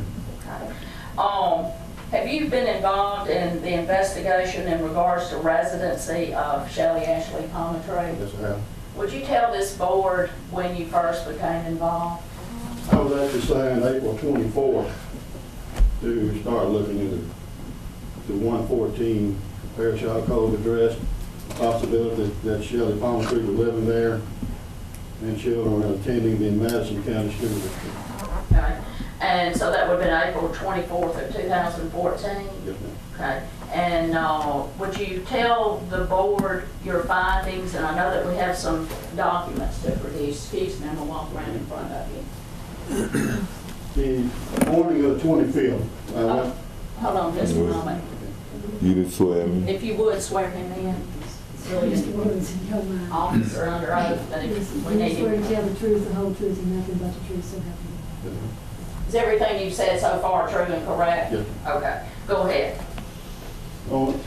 Being signed on April 24th, so we went to and spotted the location. Agent Straight and I was there, looked at the house. The next morning, I came back at 5:50 a.m. and it was still a little bit too dark, but I could tell that there was a dark vehicle parked there. Came back, left, and come back at 6:15 and took a photograph. of the 3 vehicles in the driveway. Took them back to the office, downloaded them, and identified Shelley's 2009 black Lexus in the driveway. Now, you say you identified the vehicle. How do you know that was Ashley Palmetry's Lexus sitting in the driveway? Agent Straight actually identified it, but the tag number is T884 also on the vehicle. Okay. And is that registered to Shelley Palmetry? Yes, it is. Okay. All right, from there, what happened? Let me walk through the timeline of everything. I do, if you would. All right, then I went back to the office and I called a friend of mine, which is a deputy sheriff in Madison County Courthouse deputy, and asked him to look and see who actually owned that property. He called me back and said the property is in the name of Ance and Catherine B. Hawkins. Right. So the next thing I did, I went online and entered that address on the internet, and he comes back and listed under Charlotte Smith Real Estate Company. So I called Charlotte Smith Real Estate and asked him if the house was still listed. And the lady answered, she said no, that a lady and her kids had worked out a lease purchase agreement with the owner of the property, and I asked her how long and she'd been staying there. She said approximately 9 months at that time. And then I asked her, is the lady's name Shelley Palmetry? She said yes. So I asked them if they had a copy of a lease purchase agreement, which she said they did not, but that would be between the property owner and Shelley Palmetry. So once I did that, let's see what next is. We went to started doing some subpoenas. We found that the So let me ask you this, Mr. Wood. Did you issue a subpoena to the Madison County School District? Yes. And what, if anything, was produced from the Madison County School District? The affidavit of residency. And is that what I've just handed you a copy of? Yes, ma'am, yes. And let me hand the board a copy of this as well.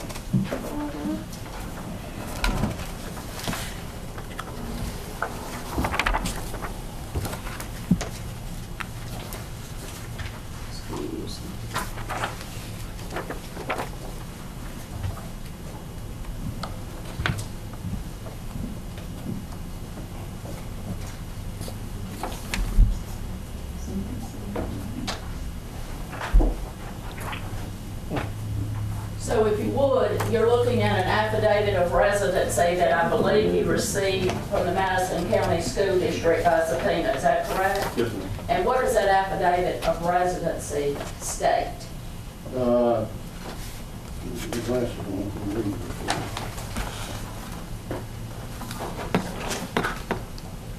The state that she presently and permanently resides at 114 Fairchild Cove, Canton, Mississippi. Now, who is she? Shelley Palmetry. Does it say, I, Shelley Palmetry, of lawful age, first being duly deposed, Yes, ma'am. and states under oath that I live in Madison County, Mississippi? Yes, ma'am. Okay. And what else, if anything, does that state? This was dated July 23rd, 2013. And is that Shelley Palmetry who has signed that affidavit? The first signature, yes, ma'am. And she signed that under penalty of perjury? What's that, yes, ma'am?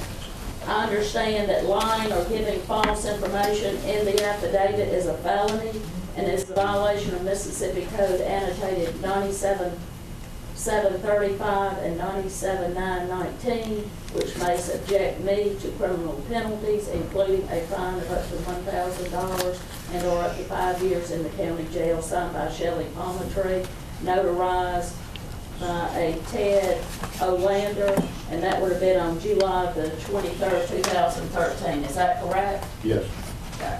Attached to that affidavit, are these all of the documents, Mr. Woods, that you Yes, ma'am. received? These are the ones I received from the school district. All right, what's the next page on that, if you would? The next one is where I took the photograph of 114 Fairchild Cove that morning at 6:15 a.m. on April 25th. All right, and, just tell the board and then for public information, what is reflected on that photograph? A black Lexus. Belongs to, which event that is in, you want to get it. All right. Now, if you'll flip to the next page for me and, explain to us what you also received from the Madison County School District. This is a lease with purchase option, which is basically the lease for, lease with purchase of the agreement with Charlotte Smith, real estate people they told me about earlier. So this would have been an agreement with the property owners. So she would live there and lease it for a while and with the ability to purchase at some point. All right, and who has signed that lease purchase agreement of that property at 114 Fairchild Cove in Canton, Mississippi? Shelley Palmer, And Nance, Hawkins, Signature on all right, and what's the date of that lease purchase agreement? December 22nd, 2013. All right, so you had an affidavit of residency signed by Ms. Palmertree that was presented to the Madison County School District, correct? Yes, ma'am. And that was in July 23rd of 2013. Then you have your lease purchase agreement that was signed by Ms. Palmertree and entered into with this homeowner of 114 Fairchild Cove, and that was signed in December of 2013, correct? Right. What else, and you've got the picture of the house, what else, if anything, do you have? Well, part of the requirements from the Madison County School District, they also had to furnish two copies of the utilities with their names on the address and everything on the bill. And she submitted one energy bill and one AT&T bill. And what are the dates on those? Like it says on the AT&T was July 9th, 13th through 8/8 billing cycle. July the 9th of 2013? Yes, ma'am. And that bill, that AT&T statement is in the name of Shelley Ashley Palmertree? Yes, ma'am. And what is the address, her address? 114 Fairchild Cove, Canton, Mississippi. Right. And then the utility bill, that's part of that packet. What's the date of that? 8/7/2013. Okay. And is that to Shelley Palmertree? Shelley Palmertree, 114 Fairchild Cove, Canton. Doesn't say that got a boyfriend on that, does it? No, ma'am. Okay. If the board has any questions, but I would ask the board to accept this as evidence and in regards to this hearing. So moved. Second. Got a motion and a second, any question? All in favor say aye. Aye. Opposed? Motion carried. I have a question. It's apparent that Ms. Palmertree probably living at this address. And I'm not questioning that. But is there any evidence that she do not live at the address Yes, sir, just let us get finished. We're in the middle of a hearing, but that's a good question, Judge. We're moving forward here. Thank you.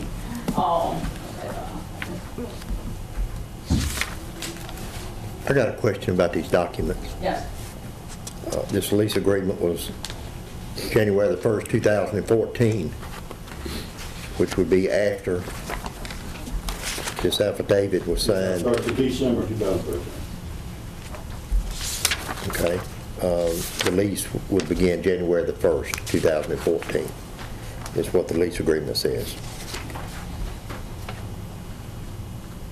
I'm not sure I understand the question. The rental payments would be so much per month and would be payable to the tenant, to the landlord on the first day of each month, beginning January the 1st, 2014. Where did she live up till January the 1st, 2014? You live at 114 Fairchild Cove. She was living there just on a month-to-month agreement. Okay. Well, the difference between the December and the July, the school district says that sometimes whenever they submit a new up-to-date lease agreement, the old one is discarded. So that's the difference that you're seeing there from December 23rd as opposed to July. So these were the documents she actually produced to the school system. So we never did try to contact the actual landlord or... I have tried. He's now living in Missouri to traveling nurse. Oh, they've tried. I've not been able to get that. Okay. That's it. Bob, one other, another set of documents I want to hand you, and if you'll talk to us about that, and may further clarify the residency at 114 Fairchild Code. What is that I just handed you? This is a statement from Energy where we had subpoenaed Energy also at the same time. There was actually 3 subpoenas issued. One for Energy School District and one for Bear Creek Water Association. Now this document just came in today. And it said that she actually filed for her application for Energy July 2nd, 2013. And I believe attached to those documents are her statements or copies of her statements for, now I'm not trying to put words in your mouth, is it for each month from July through May of this year? 2 days, yes, ma'am. So from July of 2013, Ms. Palmertree was receiving electricity and bills for that use at 114 Fairchild Code from July 2013 for each month thereafter through this month's May of 2014. Is that correct? Yes, I'd also ask if the board would mark this exhibit or take a look at those.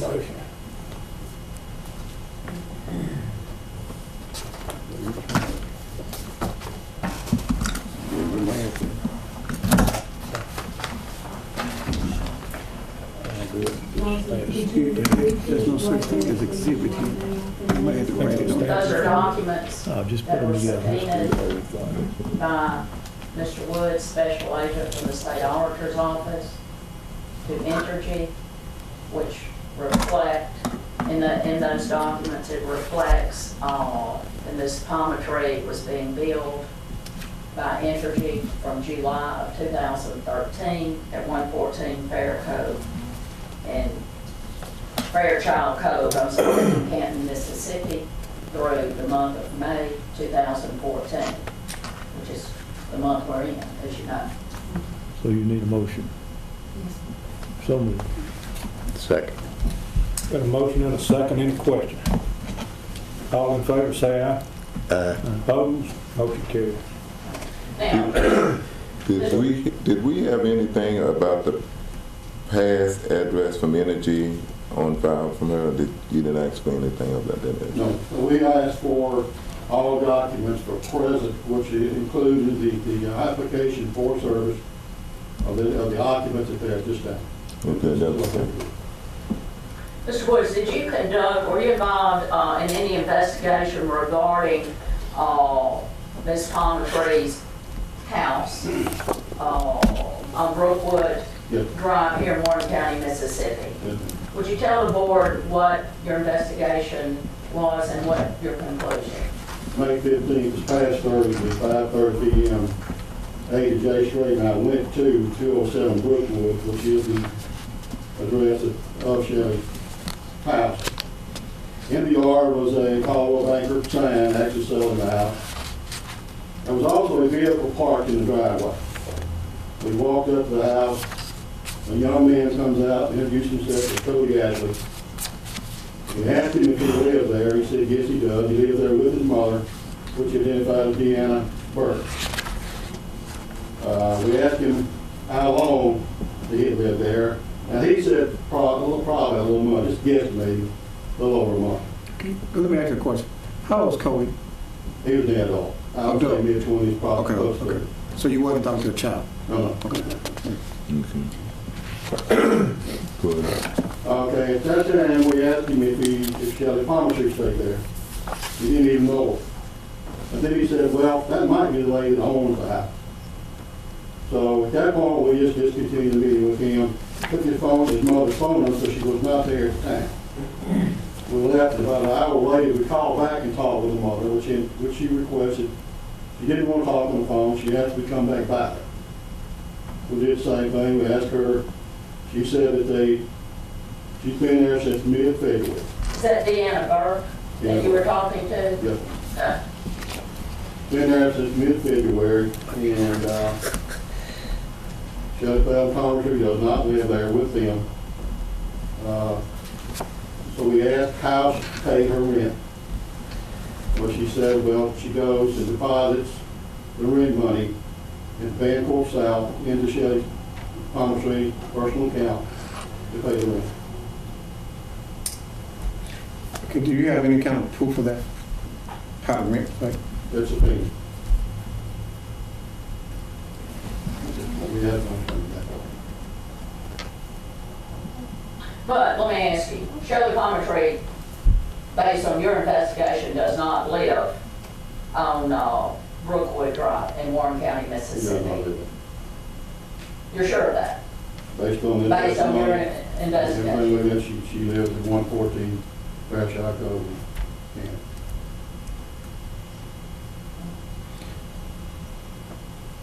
Any other questions?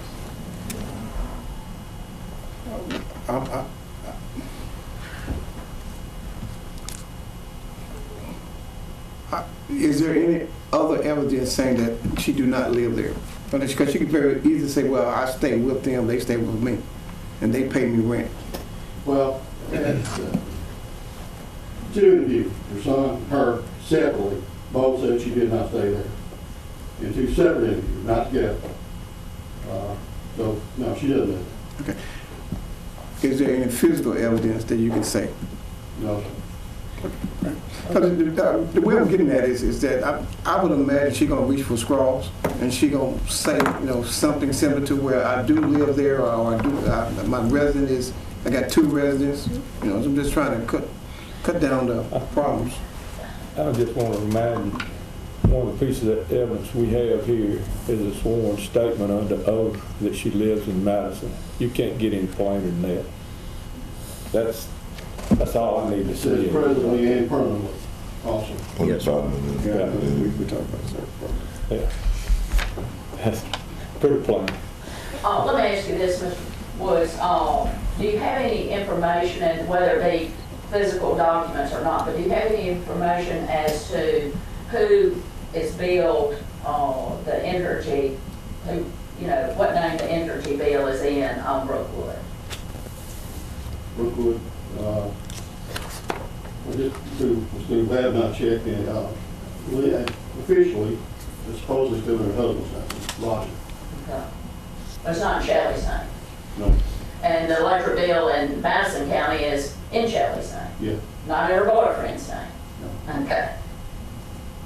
Anything else of Bob Woods? Thank you, sir. Thank you.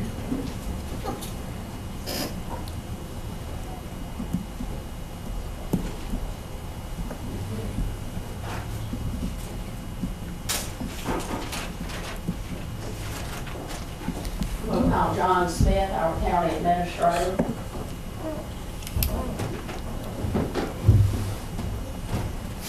Mr. Smith, you swear to tell the truth, the whole truth, and nothing but the truth, so help you God. You're John Smith, County Administrator for Warren County? Yes, ma'am. Okay. John, you've had had occasions to be in the vicinity of this property that's owned by Ms. Palmertree on Brookwood in Warren County, Mississippi, have you not? Yes, ma'am. That's 207 Brookwood, I believe. Tell the board about that. During the last 6 months, have you had occasions to be over and about that property address? My brother Carl and his wife and children live at 206 Brookwood Drive, right next door. Okay. I have been over there consistently on weekends, and I have not seen any activity until the group that Mr. Woods just described as being Vicksburg. Okay. In your opinion, was any, prior to February of 2014, was anyone occupying or living in that house at 207 Brookwood? When I was there all day Saturday, there was no activity. Okay. And then in February to the present time, have you been over to Carl Smith's home visiting? Yes. Have you seen Shelley Palmertree over there at any time? I saw her approximately the week before the Burks moved The week before the Burks moved in? in. And she was getting items out of the house and putting them on the trailer that appeared to be moving. So they were small items, nothing, there was no furniture on the trailer, but I did observe that. Okay. I don't believe I have anything further, Mr. Smith. The board does or not? This was in February when you observed this one. Board's indulgence, just a moment.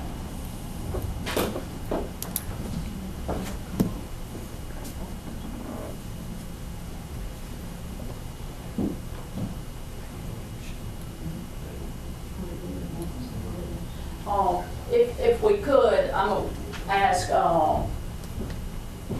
Mr. Strait or Bob Woods, I believe it'd be easier for Bob to get out and make one final call for Ms. Palmertree in the event she's appeared and it's late, or any of her attorneys. Send someone down to her office again. Then. Jay, you should go down to County's office. You can make sure. Yeah. Just to give her opportunity to appear and defend this issue of residency.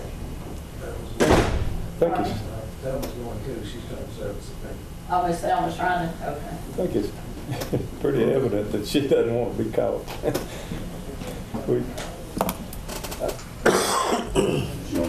No doubt about that.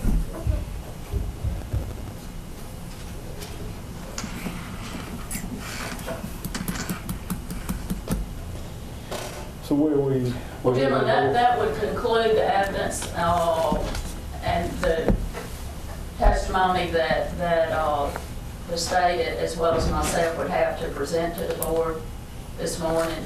Of course, as you know, it's the board's ultimate decision. You're the fact finders in this evidentiary hearing. If the board desires to recess, take it under advisement for a moment, or go into executive session, or... I don't think there's any need to do that. I mean, the evidence is pretty doggone clear that she doesn't live in Warren County, that she does live in Madison County, and that she doesn't want to be noticed about this hearing and didn't appear here either. So I'm ready to make a decision if y'all are. Let's give the opportunity, since they went to their office, let's give them an opportunity to come back. Okay, and Frank Valla said that he wasn't representing her on this? I received an email from him, and he said I'm not retained to represent her. You have a copy of that to put on file? So that's a good indication that he received your email. Yes, sir, he received it. I got it here. We received that for information. What was it? I have it right here. He says, Marcy, I'm in receipt of the attached notice of evidentiary hearing scheduled for Monday, May 19th before the board. Please be advised, I've not been retained on this matter by Ms. Palmertree, therefore I refuse to accept the notice of hearing. We'll take that for information. Y'all want to make a motion to accept this for information? So. Second. You got a motion and a second. Any question? All in favor say aye. Aye. Opposed? Motion carried. And Buck, you didn't have anything from him at all? No, sir. I would also, submit to the board, as you already know, but for the public's information, it is noted as an agenda item that there will be this evidentiary hearing this morning at 10:30. So not only notice to the public, but also to Ms. Palmertree. I would like an interesting note here. We took Ms. Palmertree's discovery deposition in the Hinds County Chancery, calls number G 2013-421, which you know we've been in court several times. This case is continued by Judge Thomas until October of 2014, hopefully to be concluded at that time. We took Ms. Palmertree's deposition at my office on Friday, July 19, 2013, and Ms. Palmertree, when asked where she lived, she stated, I lived at 207 Brookwood, Warren County, Vicksburg. So, What date was this? July 19, 2013. Now, we have utility bills that predate July 19, 2013, in the name of Shelley Palmertree in Madison County. We have an affidavit, a sworn statement under the penalty of perjury, signed by Ms. Palmertree, dated July 23rd, 2013, that I am a permanent resident of 114 Fairchild Cove in Canton. So prior to July 19, 2013, we have utility bills in Ms. Palmertree's name on Fairchild Cove in Madison County. And 4 days before this affidavit of residence is signed, she says, I live in Warren County at my house address on Brookwood. And then subsequent to that, 4 days later, she signs this affidavit of residence and submits it to Madison County School District.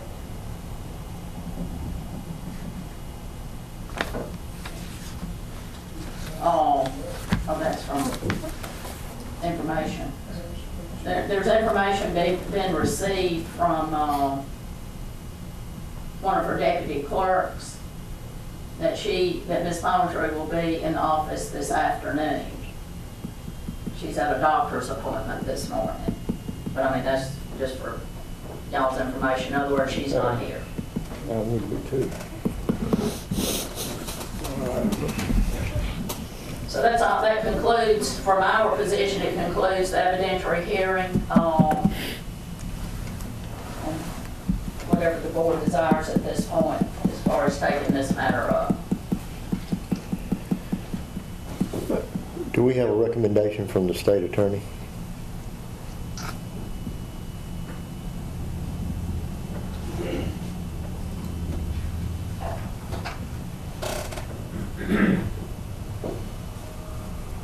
I recommend that you consider that she meets the definition of having vacated her office.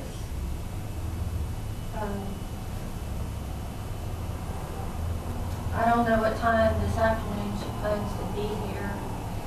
I kind of want to give her an opportunity to give her side of the story. Did the deputy say that she would be here to see us, or she was just going to be in the office? She's just going to be in the office. That's two different. Not to say she was coming here at all. She's had an opportunity to see us, or at least to let us know that she couldn't see us this morning. That's ample opportunity to do that. I think we've given her every opportunity in the world to speak on her behalf for this hearing. I didn't receive any calls over the weekend. Did any of y'all get any calls from Shelley? I didn't either. Do you believe that we give her every possibility? Oh, if I respond may to address this? that, number one, Melissa Patterson and I thought it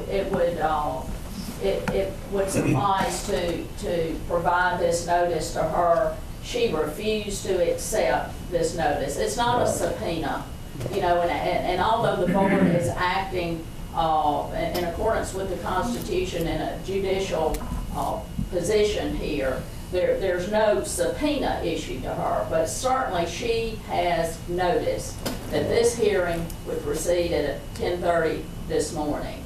Her attorneys that have been her attorneys since February, well, Buck Penley has been her attorney for several years in regards to matters of concerning the state auditor's office, along with Frank Fowler, who's been her attorney since last March 2013, when the lawsuits were instituted over in Hinds County Chancery Court, throughout an appeal process, throughout every legal maneuver that they have attempted, and every legal complaint that has been filed to the Supreme Court, even on 3 different occasions, and now all of a sudden, I'm not her attorney.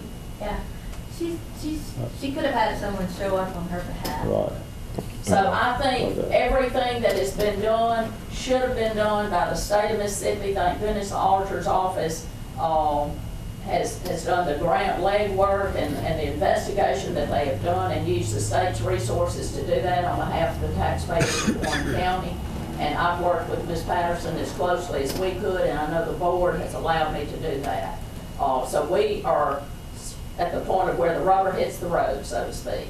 And this is just a decision that we put before the board, and we are both very comfortable and confident that Shelley Ashley Palmertree does not reside in Warren County, Mississippi. Therefore, she is in violation of Section 25-159 of the Mississippi Code. She has removed herself from Warren County, and that office is vacant. It is up to this board to decide or declare whether or not the office is declared vacant. So that's where we are. And Ms.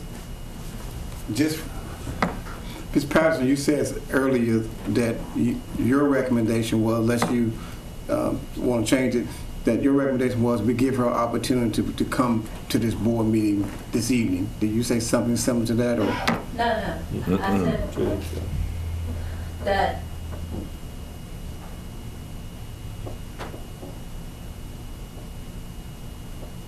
the fact that, well, I guess I did. I didn't. What I was meaning, though, is that if she had just told us that that's what she had to do, we could have made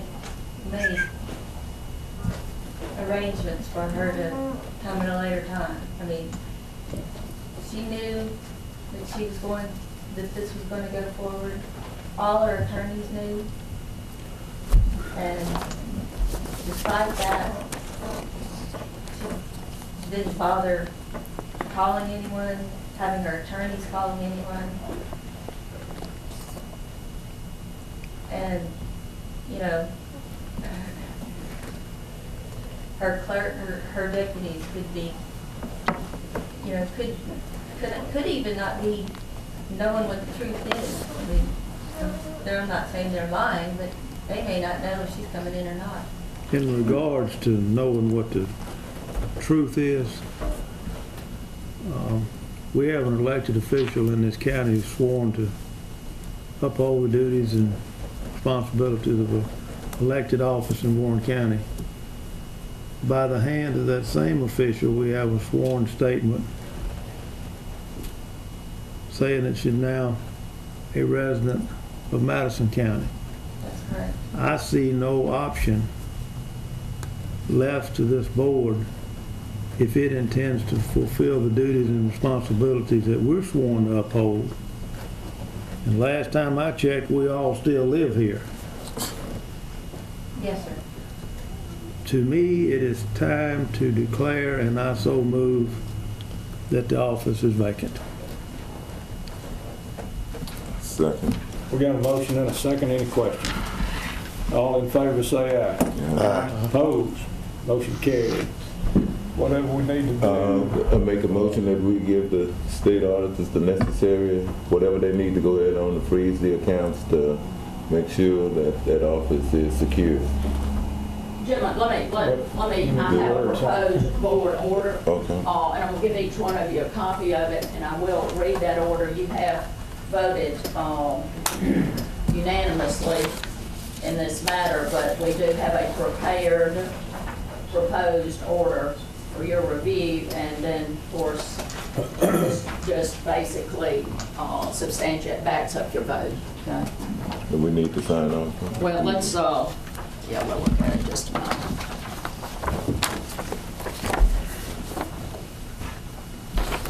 Thank you. Mm-hmm. All right.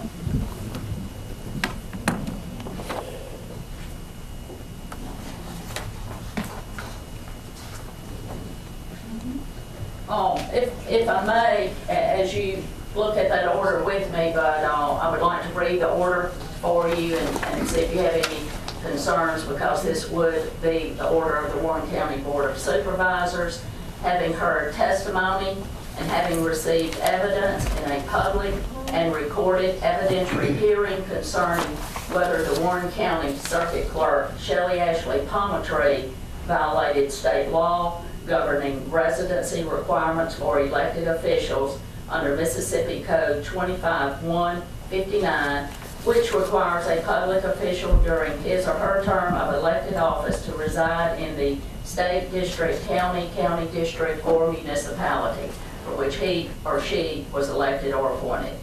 The Board of Supervisors, having given Ms. Shelley Ashley Palmatree notice and opportunity to be heard by attempted service of process and by and through service of her attorneys of record, Frank Fowler, James Penley Jr., and Joe Holloman, and further, the board having noticed the matter for hearing on the agenda, which I would ask that the board attach a copy of the notice and agenda to this order. The Board of Supervisors, having considered the sworn affidavit of residence executed by Shelley Ashley Palmatree on July the 23rd, 2013, where on oath she swears that, in quotes, I presently and permanently reside at 114 Fairchild Cove, Canton, Mississippi, which is my legal residence and is located within the boundaries of the Madison County School District. In addition, the affidavit of residence signed by Ms. Palmatree states that, by signing this affidavit, I understand that I am making a sworn statement that the information given in this affidavit is true and correct. I understand that lying or giving false information in the affidavit is a felony and is a violation of Mississippi Code annotated sections 97-735 and 97-919, which may subject me to criminal penalties, including a fine of up to $1,000 and or 5 years in the county jail. Ms. Palmatree signed this sworn affidavit of residence and attached her lease agreement and 2 utility bills, which also list her address as 114 Fairchild Cove, Canton, Mississippi. And I would also ask the board, of course, to attach as a cumulative Exhibit B this affidavit of residence, the lease agreement, and her 2 utility bills. The Board of Supervisors, having heard testimony from Bob Woods, Special Agent of the State Auditor's Office, as to his investigation of Shelley Ashley Palmatree's residency, including his obtaining of documents and his interrogation of witnesses. The Board of Supervisors, having heard testimony from other witnesses concerning other evidence, including but not limited to service of process and evidence in regards to Ms. Palmatree's rental of her house located at 207 Brookwood Drive, Vicksburg, Mississippi. The Board of Supervisors, having considered the evidence and testimony presented, finds as a matter of fact that under Mississippi Code annotated 25-159, Shelley Ashley Palmatree has vacated the office of Warren County Circuit Clerk by removing herself from the county from which she was elected to serve during the term of office. It is therefore ordered that Shelley Ashley Palmatree has violated Mississippi Code annotated 25-159 for having removed herself out of the county for which she was elected to serve during the term of office. It is further ordered that pursuant to Mississippi Code annotated 25-159, the office of Warren County Circuit Clerk has become vacant and should be and is hereby declared vacant. It is further ordered that under Mississippi Code annotated 25-17 and 23-15-839, a vacancy in a county office shall be filled by the Board of Supervisors. It is further ordered that a new circuit clerk shall be appointed by the Warren County Board of Supervisors without undue delay. If this proposed order pleases the board, I would ask that the board authorize the President, Bill Lauderdale, to sign it. So moved.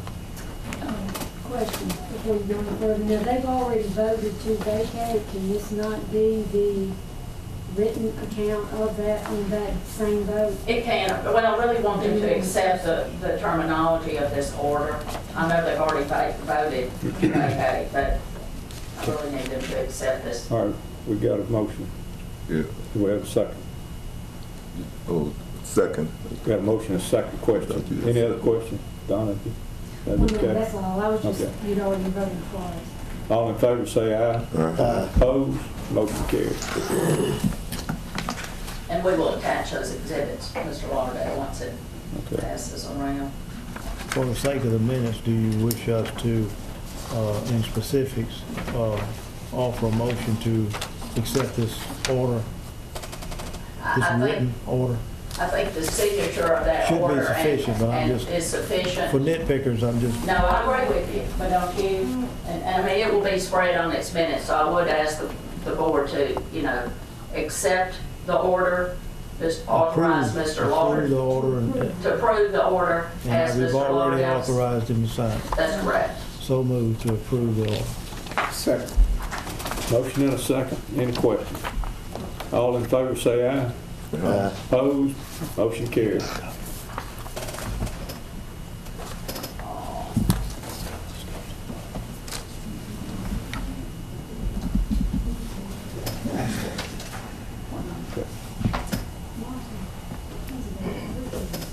Ma'am?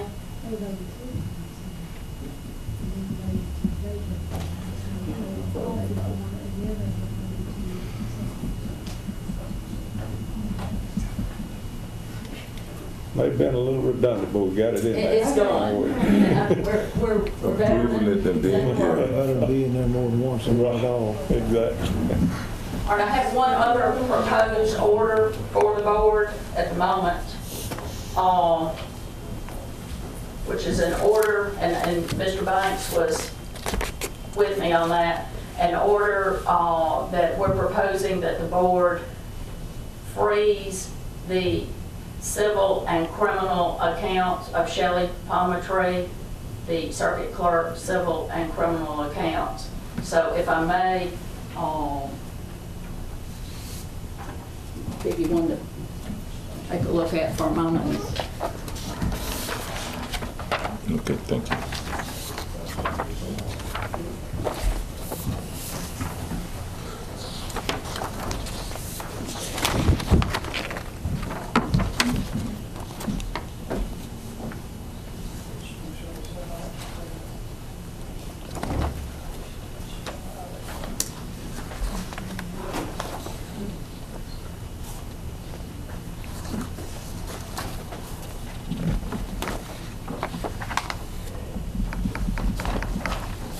Ma'am? Okay. I got a question. Yes. Does the state, we have somebody from the state that would recommend that we do this? Yes, we do. We Okay, have, I'd like to hear that. Miss, what's your name now? I don't know, ask Bill. Yeah, that, Pat. When it comes to names that they ask Bill, he can't. These are the two accounts that are like trust accounts for the circuit court, one for civil cases and one for criminal cases. And they're not personal accounts of the clerk. They're not asking you to do this for the circuit clerk's fee account. The reason is that's more like a personal account for the clerk. These are monies held in trust by the clerk for the court. Well, based on the action you've just taken, there's not really a clerk right now. So it's just to be able to freeze the money, to stop money from flowing out, and to allow the staff to do a full accounting and do that, and just basically to stop bleeding with this money. Okay, so that's what you recommend? That's what, yes. State, okay.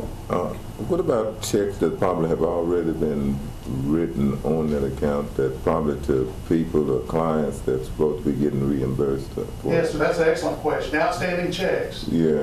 That's part of why they want to go in and have to account for these funds to see if there are any outstanding checks, who checks have been paid out to, and to make sure and verify that they're proper checks that should have been written on the accounts, because these are the two accounts that handle the money of the circuit court so that it can operate properly. Okay. And that will be done today, is that right, Pat? I mean, That's my understanding. is that correct? Immediately, yeah. Okay. So to go to your question in a little more detail, I guess, if a check is presented to the bank that is a proper check, Yeah, that will allow that to be verified. and sent through, okay. Well, that's right. Okay. It will be an inconvenience, obviously. Yeah, but I didn't want the people who's supposed to be getting reimbursed for something, and then the checks get to the bank and they tell them it's, you know. I understand. Okay. Is this a normal order of business when an office has been vacated? Well, yeah, it's very normal whenever a clerk leaves office for whatever reason, say one dies or runs for a different office, that the office is basically counted down and everything reconciled to make sure, because the new clerk coming in has to come in with a clean slate. So this basically ties down what the old money that's still there is for and who it belongs to and so forth. And the new one would actually start out with new bank accounts anyway. So this investigation y'all been doing, all this was planned out. It wasn't something that came up this morning. Well, now, I'm not part of the investigative effort, but this is standard procedure when a clerk leaves office to tie the money down and make sure it's where it's as it should be. Thank you. Okay. We have a motion to pass this order and authorize me to sign it. So moved. Second. You got a motion and a second. Any question? All in favor say aye. Aye. Opposed? Motion carried. And that order will be served on Vanport South. And you've got these accounts right. Yes. If not, somebody will be right in line. Anything else? The only other matter that the board would have is to consider the appointment of a new circuit clerk. Okay, so we can close this hearing, though. Yes, we close the hearing, that's correct. Could we have a motion to close the hearing? So moved. Second. Got a motion and a second. Any question? All in favor say aye. Aye. Opposed? Motion carried. And I would like to thank all of you that have participated in the investigation and everything up to this point to try to help our taxpayers here in Warren County. I thank the state auditor's office for that. Let me just ask a general question. After this point, since everything is done here, for as the clerk concerned, will the state go after this meeting and start the process with the office, or how does that need to handle from here? Once this meeting adjourns, we will go to the office, close the office, and temporarily close. We'll post the state auditor's notice on the front door that the office is temporarily closed, and then we'll account for everything that's in that office. Go close the 2 bank accounts and then wait on any instructions on the board. I think the board's going to handle locks and some things like that. But yes, we're going to leave here immediately and close the office, and we have all our auditors here and we have some more that are waiting on this order. He's on call, so to speak. And the office may close today until the board gives us a direction to who to turn it over to. Thank you. This won't affect any current cases or anything that's going on right now? Oh, it won't? Okay. Actually, we only talk about temporaries. Yeah. We hope the board appoints someone pretty soon. Okay. All we're doing is just freezing the cash and identifying what's in the office and what's in the bank account and freezing it, and then they'll open up new accounts and start anew with whoever the new person is. But anybody, it shouldn't affect the court at all. Will not affect the court at all. All right. Okay, do y'all want to try to appoint somebody now? You want to recess and do something or whatever? We need to talk about it, probably. Talk about it some. Yeah, we got other business, I think. What other business? John McKee. Oh, that's right, sure do. I forgot about John back in the back there. I got We do have some some to other do. business to take care I of. think they're saying something back there. Pardon? Let's talk among themselves.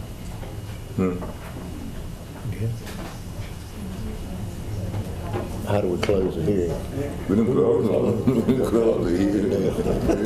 You signed that order, didn't you? Yeah, it's got You gonna put all the attachment to it? We need that, I need that order. Martha, you gonna put all the attachments and everything? Oh, yes, to it? Okay. yes, we'll do that. That's We both won't get of that served. That's both the orders. That's both of the orders. This is what I need right now. Bill, when the dust clear, I want to talk about Quinola Lane. Oh, okay. What's that?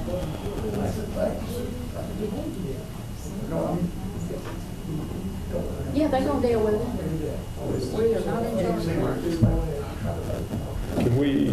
Can we go ahead so we can if y'all, Yes, sir. All I'm trying to do, I need this order signed. I'm gonna give it to the state auditors okay. so they can get it out the Okay. door, that's all. okay, that's what we're waiting on right now.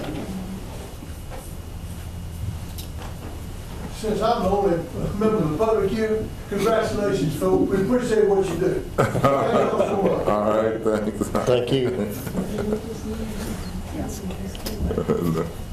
Well, we got another member of the public, Brian. Brian lives in Warren County. Don't forget they still count. Wait a minute, do you, Brian, live in Warren County? Do you live in Warren County? Okay. So he wasn't the only member that was here.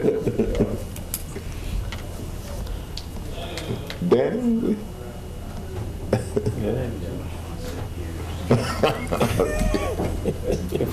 Can we go ahead with Mr. Mr. McKee? Lauderdale, sign a second one of that so they can take one and I'll have one for the minutes. That way we don't have to get one back from you. No problem.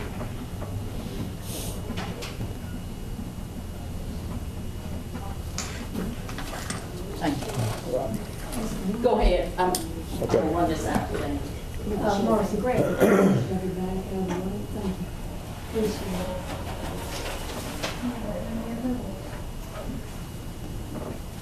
All right, Mr. McKee, All right.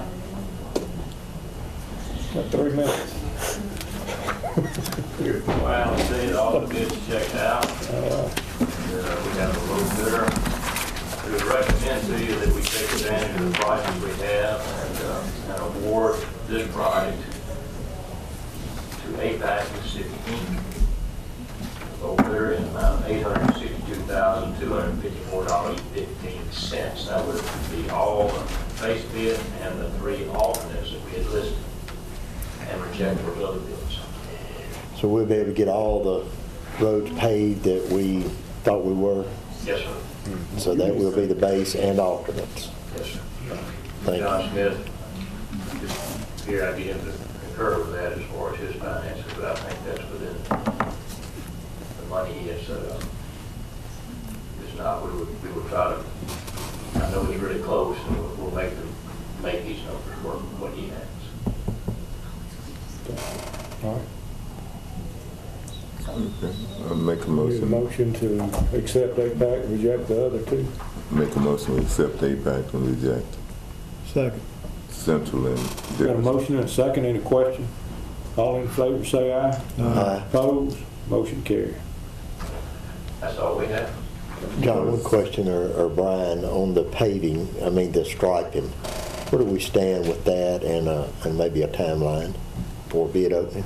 We were trying to allow this contract to start because there's a lot of roads that are very close to these that are going to be paved, and in order to not cover up the money that you're going to spend on striping with tack and things of that nature through construction of this paving contract, trying to have a delay in there so that these guys can get their paving done, and then the money's more well spent and not covered up with tax. So hopefully within the next month and a half, we'll be able to put that in so they're through with paving, or well through with paving, before we get that on the road, so the money's. So we could go ahead and bid it out and then have a start date on the striping? Well, you could, but that's up to the board, whatever your wishes are. What's the time contract on this contract? This one's 120 working days.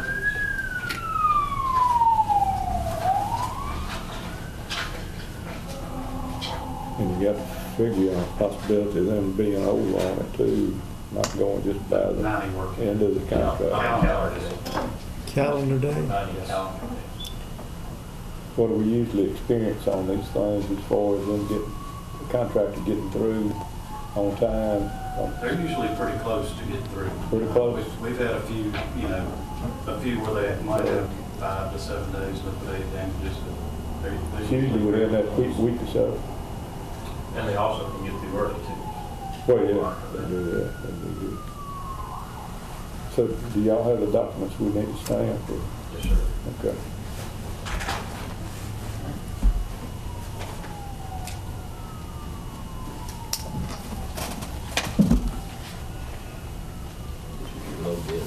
low bid, we need to accept it. Oh, stamp it. Right there as far as your amount goes.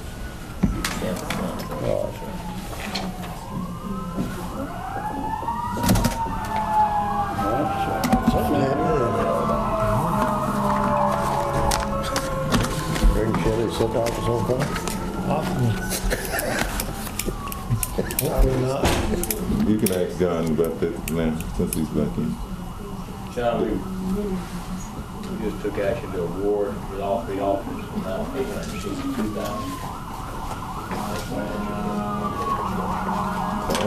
What do we have set aside for payment line? We have a total of $1.1 million set aside for payment Okay.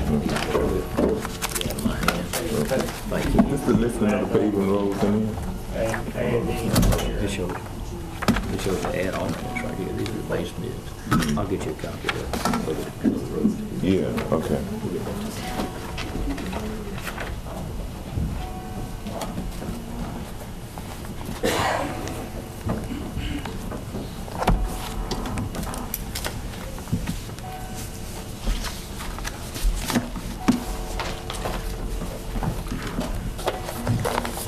Yeah, we still got money set aside for striping too.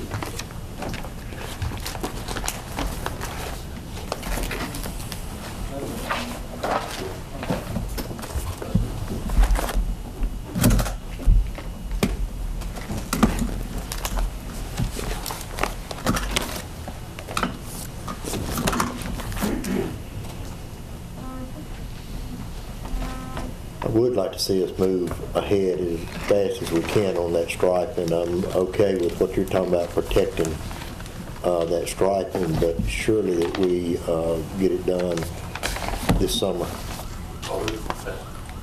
Our intention, we'll monitor the research as soon as we see or get an idea about how that looks, we'll put it on the street. Thank you. Okay. Well, do you want to recess till after lunch and come back on this thing? We got somebody that we might could pass on now, or how y'all want to handle it? Can I go ahead? Oh, you're going to do Quinola Lane, okay. We, I don't know what day it was, but we approved one of the petitions for Quinola Lane for a special assessment. At this point, I'd like to ask the board to allow the attorney and the engineer to come up with cost figures so that we can give to the citizens of Quinola Lane so they'll know exactly what needs to be done regarding the special assessment. That's a motion. That's exactly okay. That's what I was waiting for. There's a law that allows us to go in and borrow money to pave a road, and the residents will pay for it according to their front footage that they own on that road. But there's a process to go through. You got to get these. What am I trying to say? The Lot owners. Well, the lot owners petition is what I was trying to. We have the petition. We got the petition. But there's another one. And there's a half of the lot owners facing the affected roadway can petition the board to do a cost estimate, and which includes, very importantly, the first issue is verify the ownership of the lots in accordance with those who have signed the petition. Right. To make the See if they own petition it. a valid petition. Right.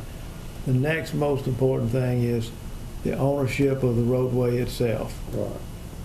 Because whomever owns it, if the lot owners don't, and sometimes it has to be, must be dedicated to Warren County. Right.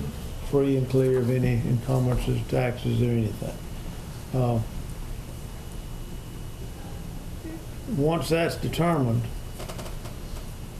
then 60% of that group must sign another petition, at which time they will know what the cost is.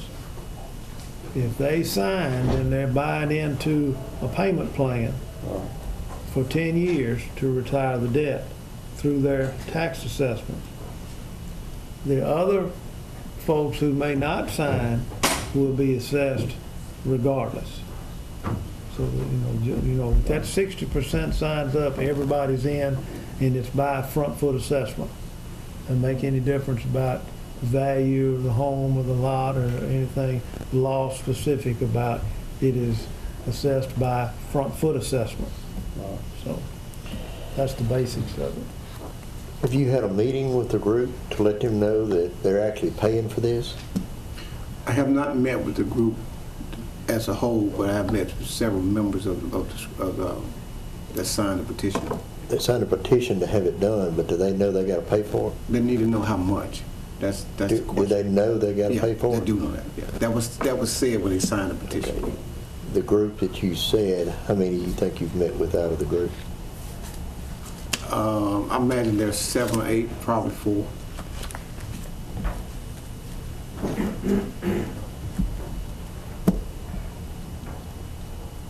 Let's second this motion.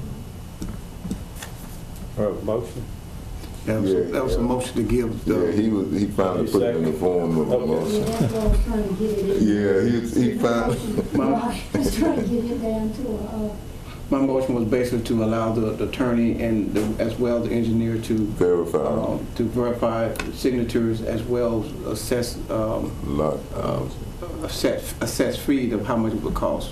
I think the first thing would be to verify lot ownership. Because there's no use spending the engineering money until we know that everybody owns the lot ownership. Yeah. The attorney once that's all cleared up, then they can get the assessment on the parking lot. The lot ownership. Yeah. And then the attorney would, the engineers would get a cost estimate for the project. Marcia, I know you got a lot going on. You got to hear what's going on. You can brief me if you would. Okay. Okay, we got a motion and a second. Any questions? All in favor say aye. Opposed? Motion carried. Okay.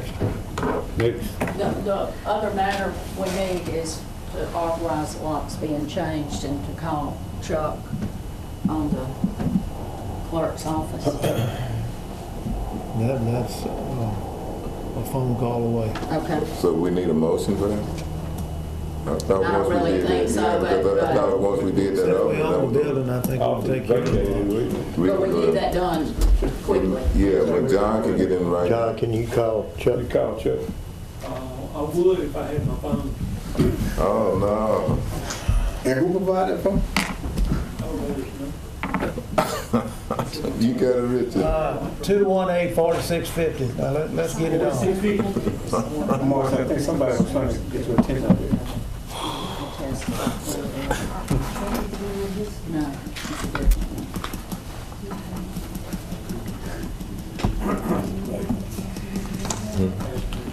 I'm not pulling it. That's the only one we've got. No. I'll run it downstairs. I'll bring it right back to you.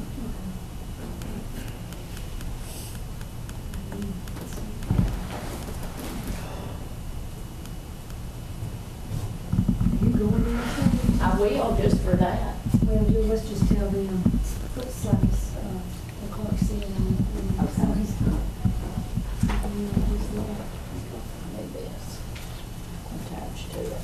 You should have it like we had last time. That's what I need. I need a copy of the agenda. We changed them out. If we get No, we never did get a chance to change Yeah, them. we changed them. Yeah, we did changed them back. Changed them back. Didn't give them. But we didn't give out a key though, did we? That's good then. Okay. Well, did you say you wanted?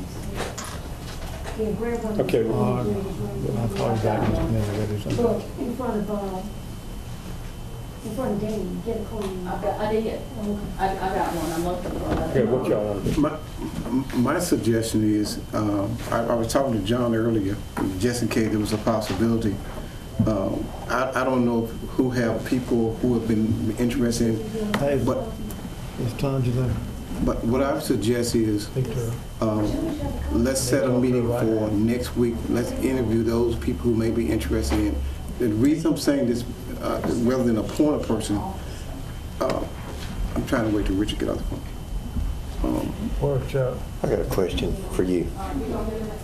In a special election, if we appoint somebody now to fill the office of circuit clerk, well, I know, but will the special election be 2014 or He told me he was 2015? gonna be ready at any moment. My first thought is you get ready to have primaries here next month, that it is too late to have a special election. Okay, that's what I was wondering. Okay. I guess my point is, regardless of who we appoint to this position, they need to understand the impact of this position. And rather than appoint someone, they need to know the do's and don'ts. They need to know what they're going to be responsible for. Because if you tell somebody you got to meet payroll, they may not be ready for that. Or they got to borrow some money to meet payroll. They may not be ready for that. They may not be ready to deal with the Shelley staff. So what I'm suggesting is, regardless of who we appoint or whatever person is going to be nominated, is to at least have an interview with them so all of us can at least talk to them and find out if this is the person we want, rather than choosing the person from that we may already have. Person need to be informed of what the job entails. I don't have any problem in talking with somebody and interviewing with them, but I think we need to move on this quick. It's not like we hadn't expected to do this. I've been prepared for it ever since we first did it the first time. I had somebody at that time to go with. So it's not, I mean, I don't mind talking with some other people that are interested in it if they want to do it, but I want to do that no later than tomorrow and get it done and get somebody in there. That's fine with me. Well, I don't know about y'all, but that's what. Well, I think we need to interview tomorrow. Well, one of the problems with tomorrow, and this is just me, some of you may already know, but I'm scared to leave town tomorrow morning. So after the day, I won't be present. No, we need to, in my opinion, this is pressing and very important for what we need to do here, and we need to get it done. I don't do it tomorrow. Wait a week on it. Not for me, because I'm 6 o'clock tomorrow morning, I'll be gone. We got to do it. I think we got to do it. You've got we can do it today, or you've got an office that's going to be closed. Right. We don't need to We wait. can't have that. I mean, how come we can't do it? Court scheduled to go, and they cannot operate without a clerk. So, And this is, in the worst case in that, this is a fee-paid office. Hey, we can't just put John in there like. We went through this before. We heard the ground rules, and we heard the importance of it, and the necessity of being prepared to move. And, I mean, this is not a surprise to us. So, at the latest, tomorrow, but as far as I'm concerned, I'd give it a go right now.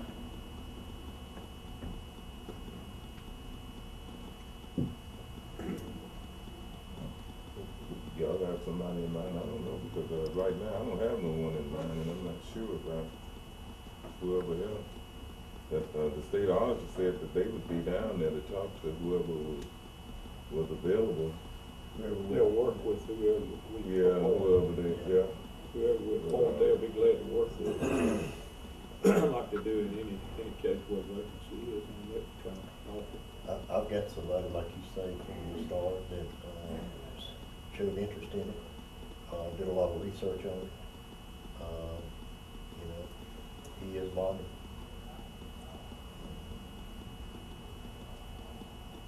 He is open to serving ever how long. Well, I guess once they in there till the election. Whoever gets appointed is it. Till the election. Yeah, but I was just questioning John about the timing of a special election. That would be this November. You sure? I think so, yes. Melissa and I looked at that Friday afternoon. I'm almost certain that it's this November. But when we got primary coming, how do you have time to? Well, they have to have qualified 60 days prior to the special election being held in November. Now, I didn't bring that statute over here, I've got it on my desk. Yeah, because But this is June, yeah. I'm pretty sure it's this Maybe. November. Well, if you got, June, July, you got, if you got 6, how do you get through the primaries? Well, well, it'll be just like what the mayor's race was over there. It wasn't no, Primary and special election. it wasn't that's no right, special it's election. different You than don't have a no- regular yeah. election. So they It was will just serve from the time we appoint them till Until the January day- the 1st of 2015. No, sir. No. To the day someone is elected. Till November, she The said. following day or thereafter when They're they're sworn sworn in. into office. Okay. So you're looking at about a 6-month appointment here.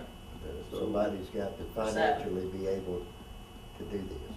And when the election opened. You know, Not necessarily win the election. Well, why would you wanna do it if you wasn't gonna get elected? You never You know. never how know the about election's gonna be, though. If you make an investment right off the bat, Yeah. in it, But you can't promise them the election. So no, somebody I'm just saying though, Yeah, in other words, I would question somebody that says, well, I just wanna do it until we have an election. oh, yeah, understand. Cause the investment you have to make and your own money and all in there, I agree with that, that they ought to be interested in running. right, exactly, But knowing that they could get beat, then they're out. yeah. I guess that's one of the point I was trying to make. The investment that someone gonna have to put in that office,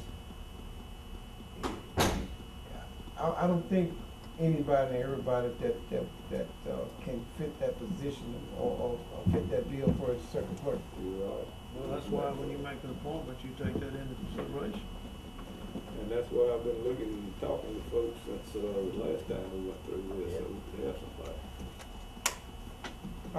Of course, I think that everybody probably approach about, I'd like to be the circuit clerk, because I've been approached by several people, but I do have a person in mind as well, but I think most of us probably do, so that's what we have.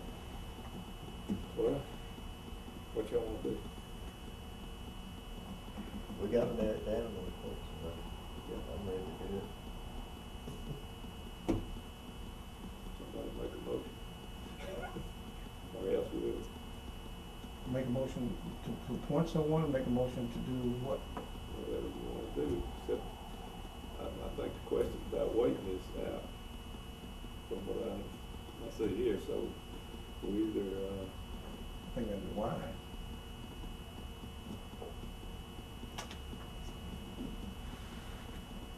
And the only reason, not because I'm leaving town, the only reason that I'm saying this is because, one reason, that if a person appointed, and that person may be the person that is going to be the circuit clerk from this board, it may be 3 of us may not even know that person, never heard of the person before, or 4 of us.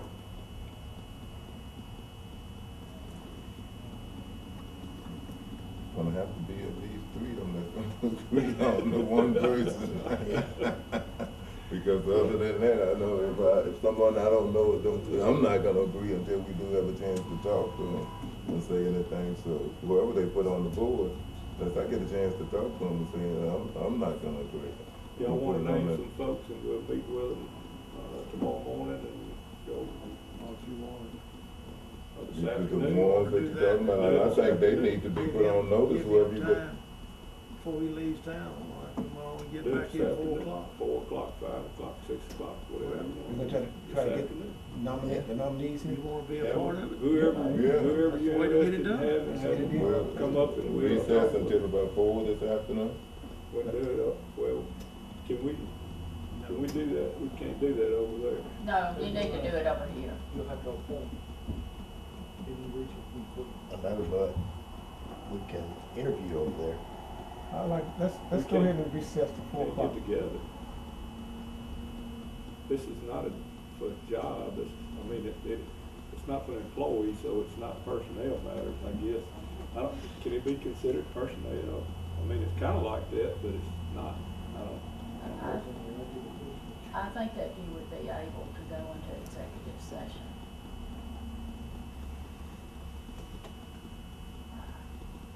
It really, On what ground? well, on personnel.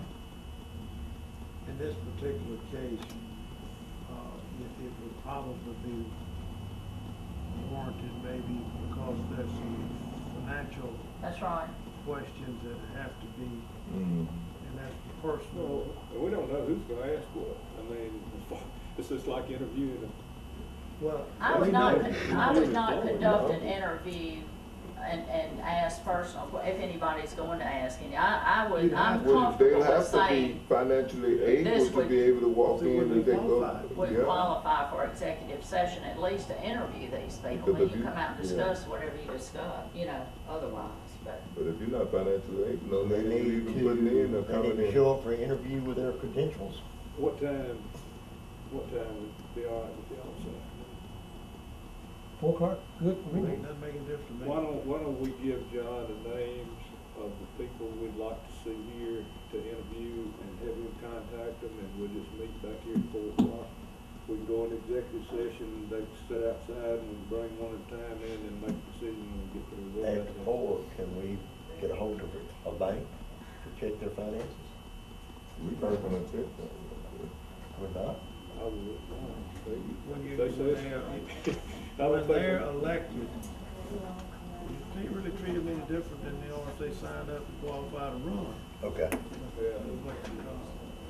You have the general information of their status, so they know what they're getting into, but other than that, I don't think you Yeah, want to because go to once that. you, Okay. do, Okay, well, we discussed it. because if they can't 4 do o'clock it family. automatically, that's gonna eliminate. Yeah, but if they say they can, and then we find out they can't, Well, we've already appointed them. They already eliminated them too. Okay. Because We if had you to can't put appoint it, one, and they did not be able to financially be able to do it. they done eliminated themselves from having to be able to go to the bank. That's why I've taken the time I to just need it for. be prepared for somebody that can. Good deal. Just because of thinking about it, I mean, it's not previous interest that has been expressed. Okay. Put that away. 4 o'clock. 4 o'clock. 4 o'clock. 4 o'clock. Don't be fine. We'll recess until 4 o'clock. You run to another problem? Before I let them We take need, it. we got any other Hey, business though, to I take need care to of? make sure I We need have right now before a we copy go. of it all, Steve. It will be You don't 4 mind o'clock me or 2 looking o'clock. at it? What'd you say? He said it will be 4 o'clock on the 11 o'clock. Bill said that we Gonna can go do through it. executive session. Dinner time. Good. We don't have another executive session. Here is, Are we gonna do it? I don't really have this one draft, the state auditor's office wants to send out as a press release. But I wanted to just bring this up to the boards, if you want everybody to read it, like, just make sure everybody's good with what you as president saying and so forth. So when are you gonna do a press conference? This is, he's available after 3 this afternoon for a press conference, but this is gonna be a press release that's going out just a few minutes.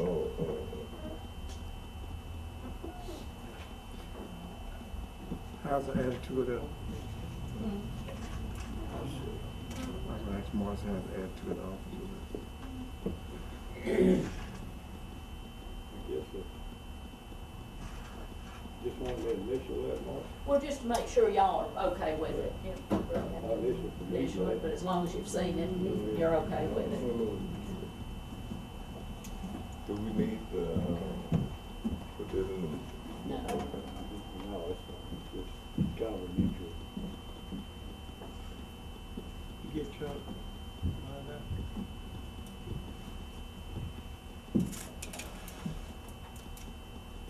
Thank you for working hard. Thank y'all. Oh, he's gonna be here? Sir? Patrick, get that. Oh, no, this is just, Anything else we need to take? Put it on there. We want to see 4 o'clock. recess until 4. And I need a motion. Yeah. That one? Motion to recess until 4 o'clock this afternoon. Second. Motion and second, any question? All in favor say aye. Aye. Opposed? Motion carried. We'll recess till 4 o'clock this afternoon. We'll call the meeting to order. I guess we just have one item on our agenda today, and that was we were gonna get some, individuals, supervisors, or you got something, John? I got one thing. Okay. I'll do that. See what you got there. Pleases the board to authorize any supervisor to attend the Mississippi Policy Conference in Tunica, Mississippi, which is set for August 7th through the 9th, 2014. Put that on. Sir?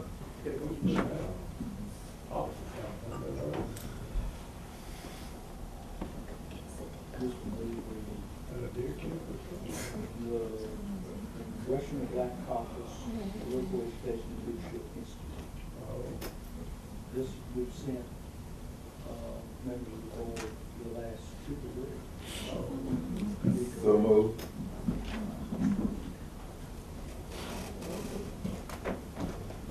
What is that? That's the, Leadership Conference, 7 through 9. got a motion and a second, any question? All in favor say aye. Aye. Opposed?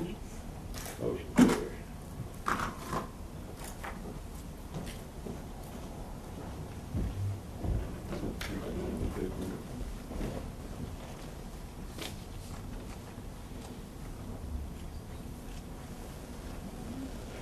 Y'all have anything else before we get into?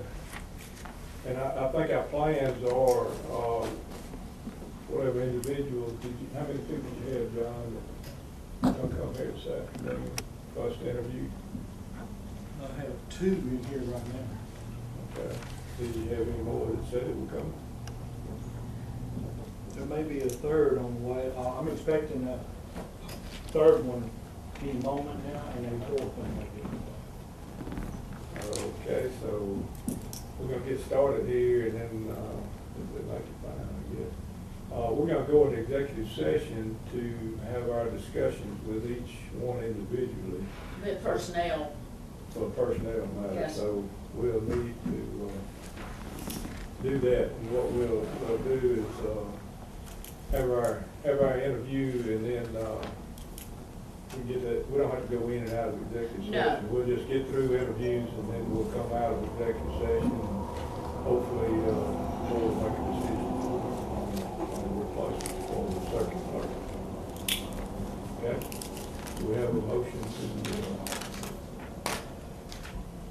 Executive session, consider going into executive session to discuss personnel.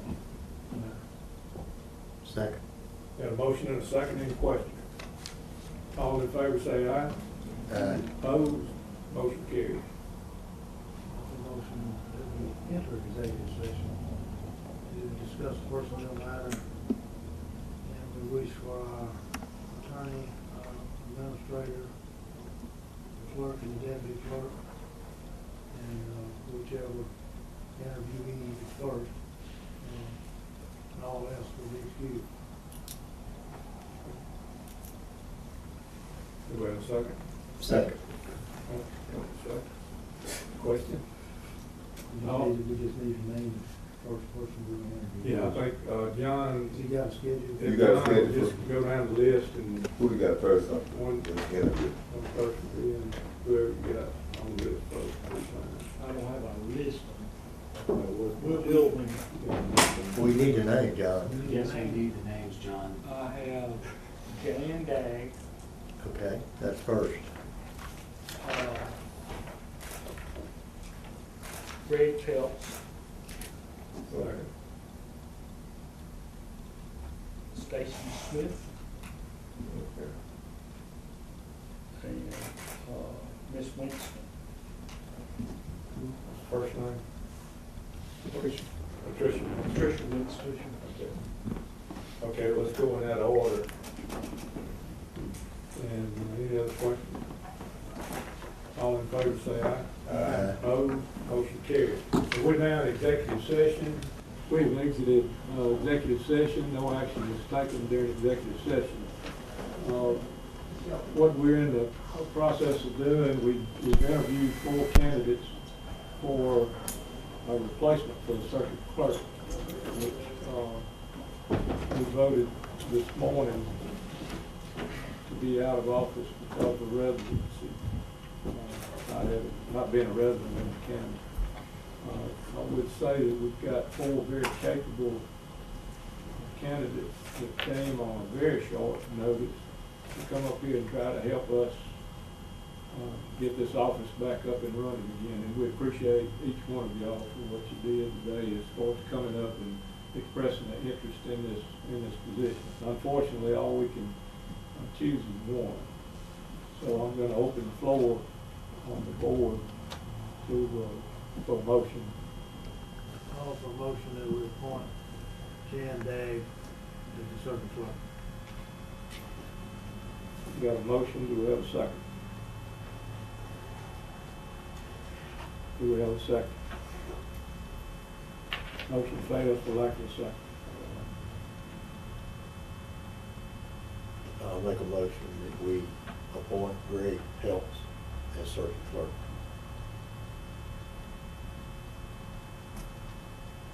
Do we have a second? Do we have a second? Motion fails for lack of a second.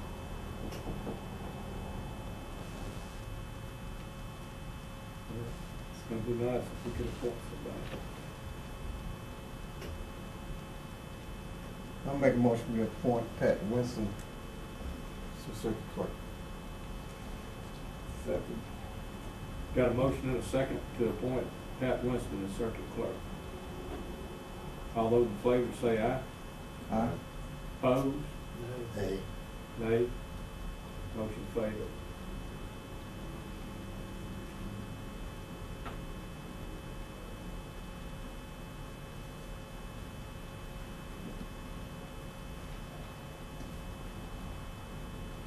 Don't we need to get somebody?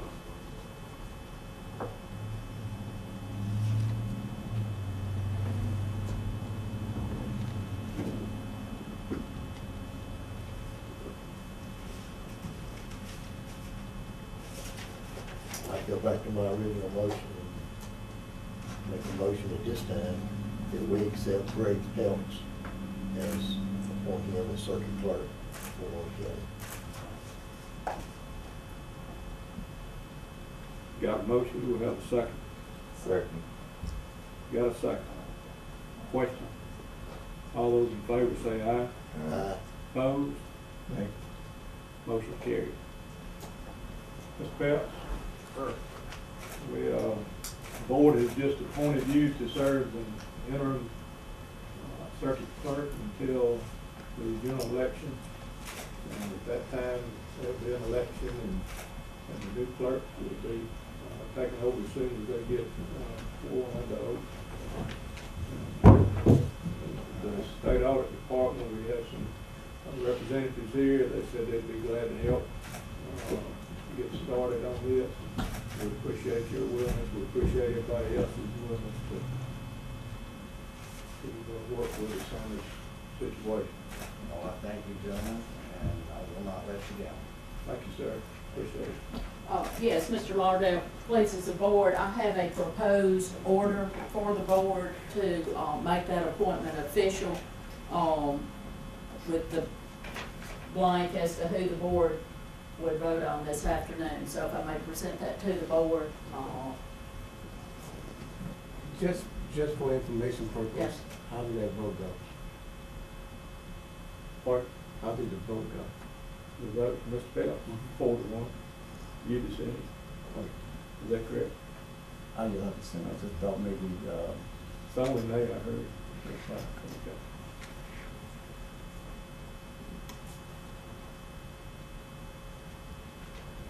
We just need the board to authorize me to sign this order. That's correct. to fill in the name of the appointee of the new circuit clerk, and then ask the board to authorize you as president to sign that order. So moved. Second. You got a motion and a second, any questions? All in favor say aye. Opposed? Motion carries.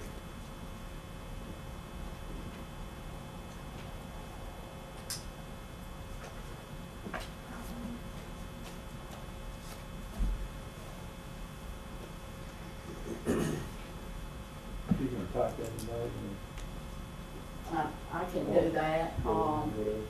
I think just write that in would be fine, whichever the board prefers.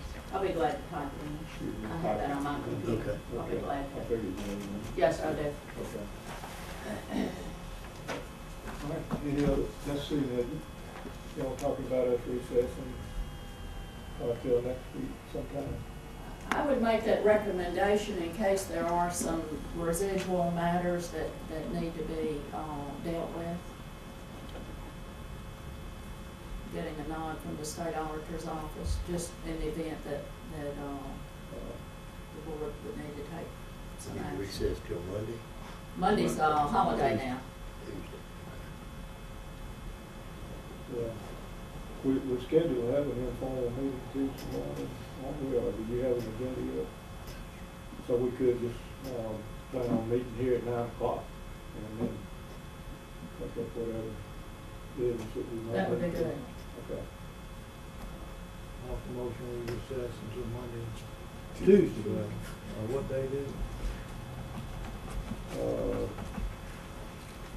27th. 27th, I believe, May 27th. May 27th, 9 a.m. Is that right? Yeah. Second. A motion, second, any question? All in favor say aye. Opposed? Motion carries. Our meeting is recessed until the